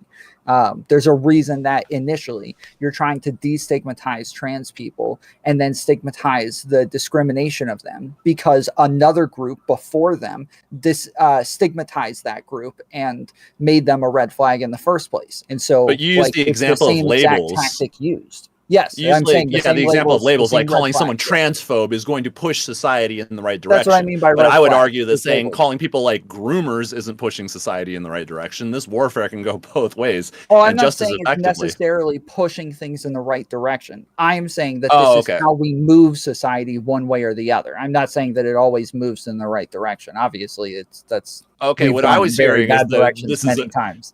Right, that this is good and that it's pushing society in a good direction when we use these tools like, you know, labeling people, because it helps them act correctly. Wait, yeah, no, I mean you can. Isn't that what you were saying, Tom? I was saying that's that's how we've done. I'm saying that that's how we did it with the trans labels, but that's how both sides do it. Obviously, the Jewish people in Nazi Germany were grown to be hated through the same exact process, and this is just how social norms are built over time, whether it's good ones or bad ones. Fear, through fear. Yeah. Mm. Which is the root of all evil. Through your own self-interest is like the point, is that like you yourself don't want to be stigmatized, you don't want to be labeled, you want to be able to engage with everybody else, and so you abide by these rules. The reason we got into that argument is because initially Smeth was saying that you have to fight back against mob rule. My point is that one way or the other, you are always abiding by mob rule. You're just picking which mob. Sure. There's too many to fight. Objective. You could fight them all, but you'd die. You know, you'd just be asunder. Everybody'd hate you. Yeah, okay, I totally misunderstood. I thought that you were talking about the enforcement mechanisms of good and how you actually, like, you know, push things in the right direction rather than things get pushed in directions, which obviously I would agree with. Yeah, sorry, I was just using like a specific thing as an example to say like this is how we've done good in the past, but this is also how we do bad. This is just how we create social norms overall. Okay. And I like Brittany. I also like Brittany calling us all like basically good people, and we're having like a good compass right here. It would be interesting to throw a truly evil personality into this panel. I can't imagine who it could be. I could maybe play that character up a little bit, but I don't know. I can call. Do you guys know who Andrew Wilson is? Not call this man. Oh yeah, that's a perfect example. That's a perfect Jen's best friend. That's a perfect good. No, see, okay, I will tell you, I blocked Andrew because he slid into my DMs with the most like outrageous, like I was like block. He's so like, but he's a person, and I have to radically accept that he's a person. Smart. he really has like an idea and an ideology and a belief, and he thinks that people ought to be away. And I'm like, okay, but he's so like, I can't tell if he's even taken a second to even contemplate his own thoughts for 5 seconds outside of his own bubble, but it sounds like he hasn't. And so when he makes prescriptions, he makes them with such violence in his voice that I'm like, you are unsafe, sir. Like, you're too violent, and it doesn't make any sense because you're supposed to be close to Christ. So make it make sense. Jesus was a hippie. Make it make sense. I Well, was had- going to Andrew, I just describe talked to him someone. today. Sorry, I was going to describe someone who could fit our description of an evil person to join this panel, and they would have inevitably been Andrew Wilson. Just because Yeah. I think, like, even if we hadn't said his name, if I had just, like, started listing characteristics of, like, who this person could be, it's because of all the things that Brittany said, but of course, I think the fact that we all came into this conversation like willing to hear each other, willing to consider each other's ideas and really be open to someone else's experience is why we're able to have a good conversation. To be fair, right? I didn't know that was going to agree with happen. that. Last time Smeth and I were on a panel together, all We- we did we was hated insult you. each Yeah, other yeah, the yeah. entire time. Yeah, but you know what? Smeth's kind of growing on me a little bit. He's got some things to say. I appreciate it. And I would disagree with back to that to Andrew some Wilson. extent. I also have had him blocked since the very first Twitch stream I ever did, like a year and a half ago, which was a panel that I was on with him. And as soon as it was done, I was like, immediately block. See, what do I do? What do we do with Andrew? Where do we put him? Because like he's obviously a dad, right? He's like a husband. He has like a family and a whole life and a job. Oh God, and I feel bad for his kids. No, I stop really it. do. But what if in that bubble he is like the hero? He is everything they want in a dad. And like that's Right. the question is like, how does his society and my society hang out? Look, Yeah, no, hold his on, hold wife's on. They're very name is similar like to mine. patriarchy is based or something on Twitter. You know, like Hold she on. loves the Seriously. idea. You, Smeth, like, go ahead. okay, While so he may be the hero in his kids' eyes, in my I eyes, feel as if he has enough children where there's probably one of them that feels very judged and very uncomfortable growing up in this non-accepting family. Probably. Go ahead, Smith. okay, so the reason we came to Andrew Wilson is because you were talking, Brittany, you were saying like who would be the type of person that would be like the evil person, but I like you're saying the type of person that would be the evil person is the person that would like prescribe someone as being evil. So I think that you have to be more like you have to like, you know, you're being Andrew Wilson. You're being Yeah. him. You're doing it. You That's okay. But then, my Right. follow-up question was going to be like, but is he really that evil? Well, so that's what He's I was not. going to say. He's- Is that I he's- don't think it's I think that we we're should let him also on to open defend to himself. one another. No, shut up. I don't. Oh, that would be funny. I don't That'd be think hilarious. we're all like Andrew and just I have a lot of super history. open to each other's ideas. I think that it's that we all come to these from very similar places. Most of us agree for by far the majority of the part. Even Smith seems to be the outlier, and he agrees with by far the majority of things that we're saying. And so we're just talking about somebody who, yes, is just like who's going to have a lot more disagreements with the types of things that we're saying. But he can hop onto a panel with a bunch of other Christian nationalists and feel perfectly at home and have, you know, nice, rational, and safe conversations there. So I have therefore, Smeth more. does evil even exist? No, I don't think there's an objective evil. I don't think any of us believe in any objective evil. No. So then ultimately when we make prescriptions, Well, we're I just do. doing it so we feel more comfortable in the world. Well, to some extent, yes, but we can make arguments for why some are better than others. I overall don't just think that I just happened upon all of my beliefs. I think I rationalized my way into these beliefs, and I think that I was convinced into them. Not too long ago, I was Andrew, and I had very similar beliefs to him, and I was very far right. And it was arguing and debating people and being open-minded to what it was that people had to say that convinced me into the beliefs that I'm holding now. And so I'm, it's that, like, I do think that everybody believes in some sort of hierarchy to their beliefs, and that their beliefs are going to be at the top of those. But yeah, I think that we can look at societies and tell that some are just creating better societies for more people. Is that how you personally seem to, like, for me, I never think of like how to help the most people. I always think like how to help the individual that's trapped in a group of most people. I think that the only reason that I value the individual is because I think that's part of helping the most people. Mm. We need Andrew Wilson's. The only reason that I care about like individual rights is because I think that's what's best for society. I think that we think of ourselves as individuals and we want to act on our own autonomy. And if we were just all like pushed into these communes where we had to act as, little cogs within a system, it would be detrimental to the individuals, create probably a lot more mental illness and a lot more suffering from it. And so I think, yes, like allowing individuals to be individuals is part of what's beneficial to the overall society. Okay, I have two thoughts on that. I will say one, and if anyone is losing spoons or getting tired or needs to go, please do not feel, I know, I don't know what time it is where you guys are. It's like 3 a.m. where I am. So if anyone's feeling like they got to go, just like let us know. No problem. But I will say two things to that. One, wait, fuck. Why did I say that? And I lost my train of thought. Oh, when you say society, my brain is so aware of all the little micro bubbles in the world, and I call those societies, and then I call bigger societies, and then I call like government societies. So when you say society, who do you mean? Do you mean state societies, city societies, town societies, or like world societies? So this one I'm talking about like the United States as a overall society. Okay, so you want the United States as a society to all move in a specific direction. Yeah. Okay. And obviously that affects other Western societies as well. Western societies are affecting the rest of the world. So, yeah. But when you say like I work for the individual and that's a good reflection of society, you're not saying I want each individual and their consciousness to be happy with the way they think. You want them to change so they're happy with how society thinks. Say that again? Because you want people to change, right?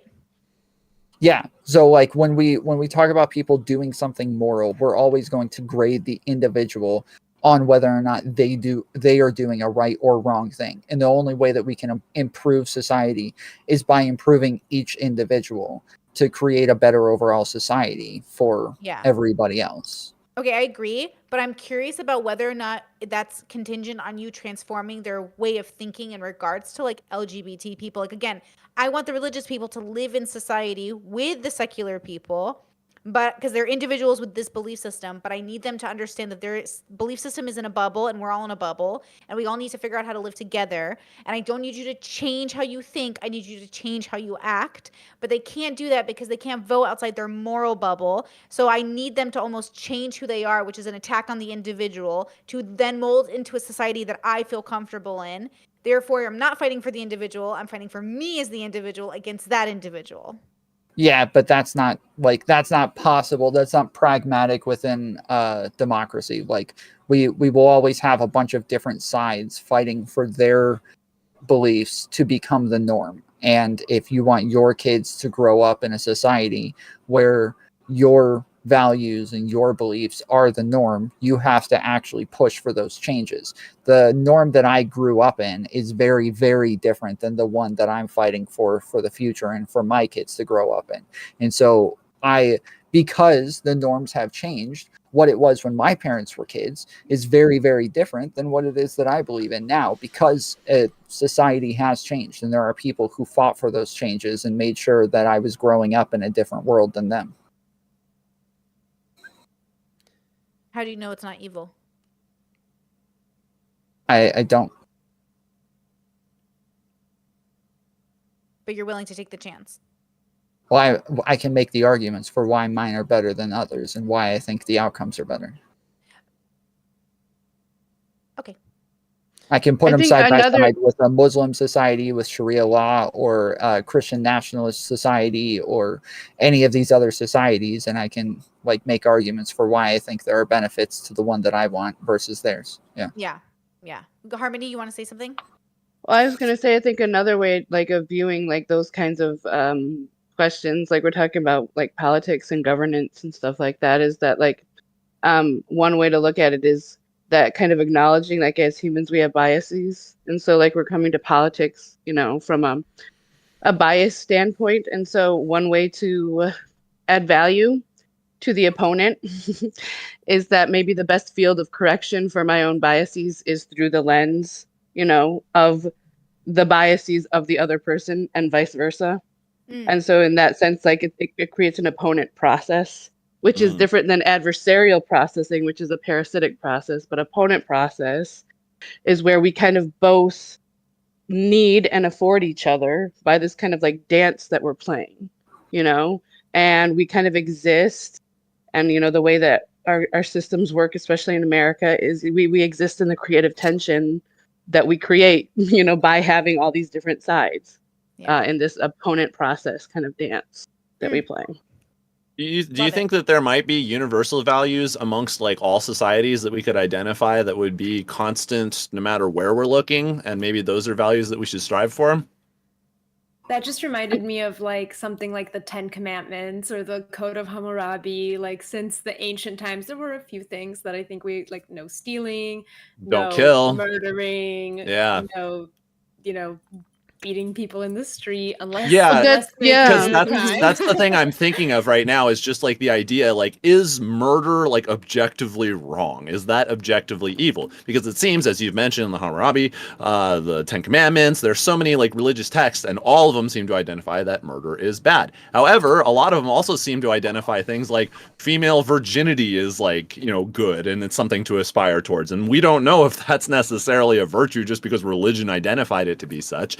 So, you know, killing is like on one. They don't say anything about virginity, but they do say something about adultery. Yeah, well, adultery, as far as I understand in religious times, was kind of heavily associated with things like virginity and saving yourself, purity, because there were less, I think, on average partners back then. But the idea that like there is something that we've all identified across all cultures, this is just bad.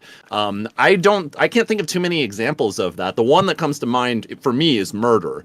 And I don't know if everybody would even agree with me on that, if murder is universally bad. You know, killing senselessly. I don't know. Maybe somebody here could justify that. You know, it's just a really bad day, and maybe I should be able to indulge in my, you know, my feelings. I don't know. No. So I don't agree with you. I think you're right. Like that all societies like have that principle of like murder is bad. But you know what? We all fucking love murder, because like all societies, I don't maybe there's one that I don't know, I'm not thinking of, but we all do it with the government. We're all okay. Like I'm not okay with the death penalty, but like there are times when we're like, yeah, actually, it's time to kill. And so we actually But is that murder though? Yeah. I mean, if it's I said senseless killing, and I guess that the justification for capital punishment would be like almost a retributive justice for an evil committed. So that wouldn't be senseless. Like you can kill without it being murder, right? Right. Like yeah. The differentiation between killing and murder, or yes. something of that nature. So like when we say murder, I think we're all kind of thinking of that like first degree murder, like you intended to go out and take this person's life without your own life being at risk or them having been sentenced to death or anything like that. Or even something else, like what about like rape, sexual assault, things like that, things that are truly awful, you know, like is that another thing that's the closest thing I could think of to a moral constant where you couldn't justify that in any culture under any cultures justify lens. Like marital rape all the time. We're okay with like people in prison being raped. We even relish in it. We relish in the fact that you're going to go to jail and get raped. We relish in prison rape. A lot of people, not us, but a lot of people do. Yep, I grew up in that bubble where people would talk about it like that's what they get. I hope they drop the soap. Oh, I hope they learn like. I hope they drop the soap. I haven't heard that. I've heard people say things like, "If you drop the soap, that might happen." Like so Joe like, Joe Arpaio. God, I hope they drop the soap. Was it Joe Arpaio? Like there was like some guy that was like in some county in Texas that was like running prisons like extremely unethically. Like Arizona, I'm pretty sure, I'm pretty sure like people like dehydrated to death and stuff. But like prisons there, they like got them all like pink outfits and like pink fuzzy handcuffs and stuff just to like humiliate them and like Yeah. emasculate them. So We again, like violence when we think it's justice, though. Like Right. same for like 9/11 terrorists and things like that. Like we enjoy hearing about them being waterboarded or, that sort of crap. Obviously, yeah, lots of times, big groups would gather to watch somebody be beheaded in town square Yeah. back in the day. Like, yes, when it comes to violence, that seems Hillary justice. Clinton laughed about what happened to Gaddafi. so I would Mhm. say, like, as I get older and I think of how to be more, like, in my humility and my joy, I think of treating my enemies with more dignity than they could have treated me at the time.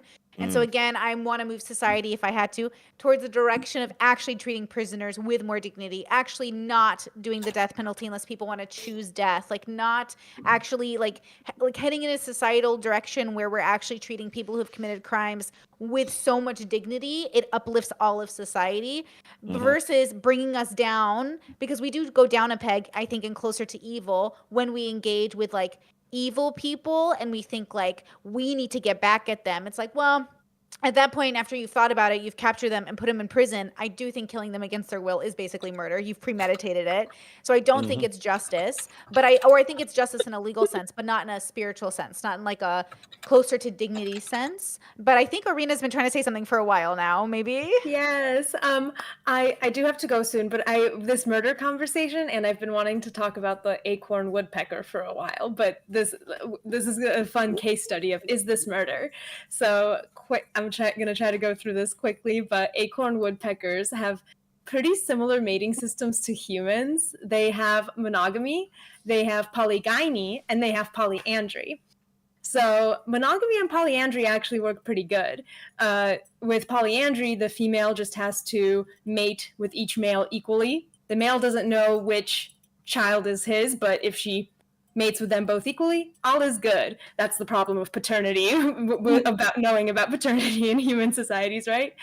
But with polygyny, and then polyandry. Sorry, I'm gonna finish off why polyandry is beneficial for this particular species. With polyandry, the female gets more resources to take care of her children, and she just has to lay one egg at a time, one for each. Now, with polygyny, here's where things get interesting. The male, even if he mates equally with the females, if one female lays an egg, the other one will lay an egg. Well, now I gotta lay an egg. Well, now I gotta lay an egg. And suddenly there's too many babies to take care of. And the original female that male mated with will actually destroy the nest, will fight that other female and kill the fertilized eggs. So these are not like empty eggs, right? These are fertilized eggs. And I have a picture here that I put in chat if anybody wants to look and read about this animal behavior of a female throwing an egg out of the nest. Is this evil? Or is this just socially acceptable acorn woodpecker behavior when a male makes the mistake of trying to engage in polygyny? Well, do they understand the harm that they're committing against their fellow egg is the real question. I imagine so, right? Because birds are very protective of their babies. And then how does that other female whose eggs also got destroyed there might be an feel? overriding right? like evolutionary instinct to get rid of those eggs. It might just feel like the most right thing in the world. Like ordinarily I should take care of this, but right now this is threatening like the order. So this egg's got to go. You kick it off the edge. It might just feel like totally natural. Yeah, see, to me, it depends on if a bird can feel empathy or not, as to like whether it'd be evil. If they can feel empathy, then it would be evil. If not, then it's just, a matter of their instinct. That's why I generally don't assign evil to animals. Well, that's weird. I do have to head out. You need empathy, though. Sorry, Tom. I have to head out. I appreciate you having thank me you so on, much for Brittany. being here. Thank you. Thanks, guys. Bye. Good discussion. Appreciate you Bye-bye. guys. Tom. Later. We'll end soon, guys. I know I've kept you here for so long, and I really appreciate it. But wait, are we saying we need empathy in order to exclude the judgment of evil? Because I feel I think like so. really. Mm-hmm. Yeah, it goes back to like knowing what you're doing is wrong. Because Can you know even if you don't know? You can understand the harm that's being done was my 3-part equation. If you can like something is being harmed and you can perceive that harm and then you do it anyways, I think is like my evil equation. That's why I generally don't assign malice or evil to animals, because I don't know if they necessarily like understand the harm that's being done. I don't Yeah, like by that. like participating in it. I don't like that because the way I see it, we all are like fooling ourselves. I think that when we use that equation, I think that it's convenient because it lets us think that like, oh, they actually knew it and stuff. But like we all do that. Like we all trick ourselves in the moment.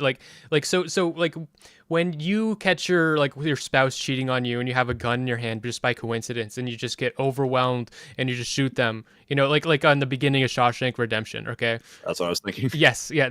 So like he knew, right? But like, it's just like it's a knowing, but we're still all capable of being insane. Every one of us could have been a serial killer. It's very unlikely, but like it could have happened.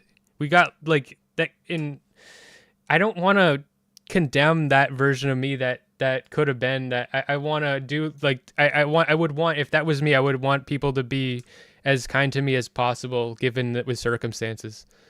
I agree with that entirely, Smeth, because I think that most people do justify their actions in order to justify the things that they do in the name of their appetite. However, I also think that there's the other end of that, where there's somebody, for example, they find a wallet on the floor. It has like the person's address inside of it. They open it up, it's got like $500 inside of it, and then they're like, you know what? This would really hurt that person if I just took that $500 out and just, then sent it back completely empty. However, some people would still be like, despite that, I'm going to go ahead and take that. There might be some justifications that go along with that. Like, well, I need some money and stuff, but you are taking that $500 away from somebody else and you are consciously deciding to do that. I think that is like at least the root of bad, if not the root of evil. Is just have that knowledge of what the harm is going to be to the other person, evaluate that, and still decide to do it anyways. Yeah. Okay. There's so much more we could say. There really is, but I really do want to let you guys go. It's really late. It's like 3 a.m. here. So I know it's been a long time for you guys. Thank you so much for being here. I do appreciate it so much. Do you guys want to go ahead and tell people where to find you? That way you could just like promote yourselves a little. I want everyone to go check you guys out. Genevieve, do you want to start? Yeah, absolutely. Thank you again for having this. I really love these conversations, even if we don't. I love that we don't have a conclusive answer, right? Like there is just a lot to think about. So thank you all for providing your perspectives, first of all. Online on all the social medias, I am Madam Genevieve. The best place to find me is on Twitter. That's Madam_Genevieve, and you'll find all my links in that bio. And I will link everybody as well after this goes. I'll put it in the top comment, guys, so you guys can find everybody. And then if you guys want to say any last words, please do. Just in case. Genevieve, do you want to say any last words on the subject matter? No, I'm good. Okay. How evil of you. Harmony? Try your best to be good, boys and girls. Christmas is coming. Yeah, Christmas. True. Okay, go ahead, Harmony. Harmony Bancroft. You can find me on Twitter. That is my sex work account over there, just to give you guys a heads up. Also, this was just a really great conversation. I had a ton of fun. I don't have anything going on YouTube yet, but I'm like totally interested in conversations. If anybody like wants to have more conversations with me, like I'm totally open, just throwing that out there. But yeah, I think this panel was great. It really reinforced kind of like my beliefs, I guess, about humans and our adaptivity. And it was, yeah, great to talk to everybody. Yay. Arena? I'm Arena Nana on YouTube, and then on Instagram and TikTok, monoshock.john. John spelled J, 2 A's, N. This was a wonderful panel. And yeah, I just really love thinking about things like big picture and then small picture down to the proteins and the DNAs. Yeah, thank you all. Love it. Sleeve? Yeah, I had a lot of fun talking to everybody, except for Smeth. No, I'm just kidding, buddy. But yeah, I really had a lot of fun. It was good to dive into these panels. I've actually, it was great to talk to Irina. It was great to talk to Harmony for the first time. Obviously, Madam Genevieve and I have conversations about this stuff all the time. And this gave me a lot to think about, definitely. I'm always interested to hear how other people think about these subjects, since I generally assume that I have to intellectualize my way to where most people are at with these types of things. So it was a cool conversation for me. I think a lot about dark philosophy, so if you guys are interested, you can check me out at Sleeve T Rocks. Or if you're feeling spicy, you can check out Dark Sleeve Rises on Twitter, where I put all of my dark philosophical thoughts. And there is a YouTube channel coming for this as well, where I philosophize about the dark side of life. It's kind of my thing. But anyways, yeah, I had a lot of fun. Thank you for having me, Brittany. And by the way, I just wanted to mention really quick, Jen and I just celebrated our 10-year anniversary 2 days ago. So, we're out there fighting the battle of good and evil together every single 10 years day. is amazing. Congratulations, yeah. guys. And it's really exciting. Anyways, yeah, Sleeve T Rocks on everything. Check me out if you like rock and roll, or if you're into dark philosophy, check out Dark Sleeve Rises. Perfect. And Smeth. I'm Smeth. I'm Real Smeth on YouTube. Real Smeth, and not Real Smith. It's Real Smeth. And just make sure that you get it as Real Smeth. Yeah. I'll link it. I'm trying as well. Yeah, I'm trying to go for like a Norm Macdonald vibe with that. I don't know. It didn't work. I'm sure. He's got a vibe, that Norm. Yeah, it's hard to replicate. I did it the other night. Anyway, I'll probably talk to Melanie sometime though. All right.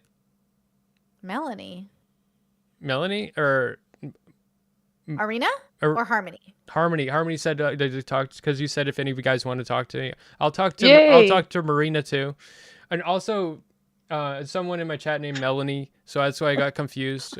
I'll talk to It's whoever. totally fine. Yeah. I'll be whatever you want me to be. Smith's love down it. to talk to just For the about right price anyone. tag. Let's go. Okay, I love it. Thank you guys so much for being here. I do appreciate it, and I can't wait for the next one. Talk to you guys soon. Yay. Peace out, Brittany.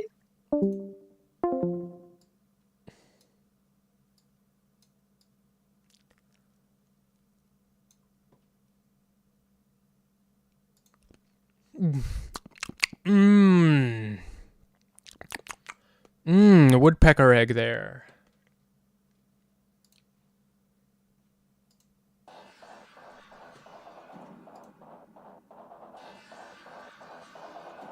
You hear that? You hear that? It sounds like it's the end of the stream, baby. It's the end of the fucking stream, baby. Let's go. Yeah, you thought you could escape your Smeth addiction. You thought that this was the last time you'd ever snort a line of methamphetamine, but you were fucking wrong.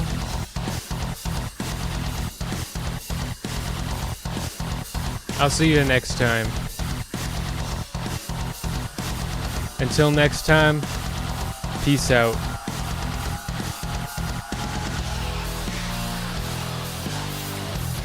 Yeah, you got a Smeth overdose.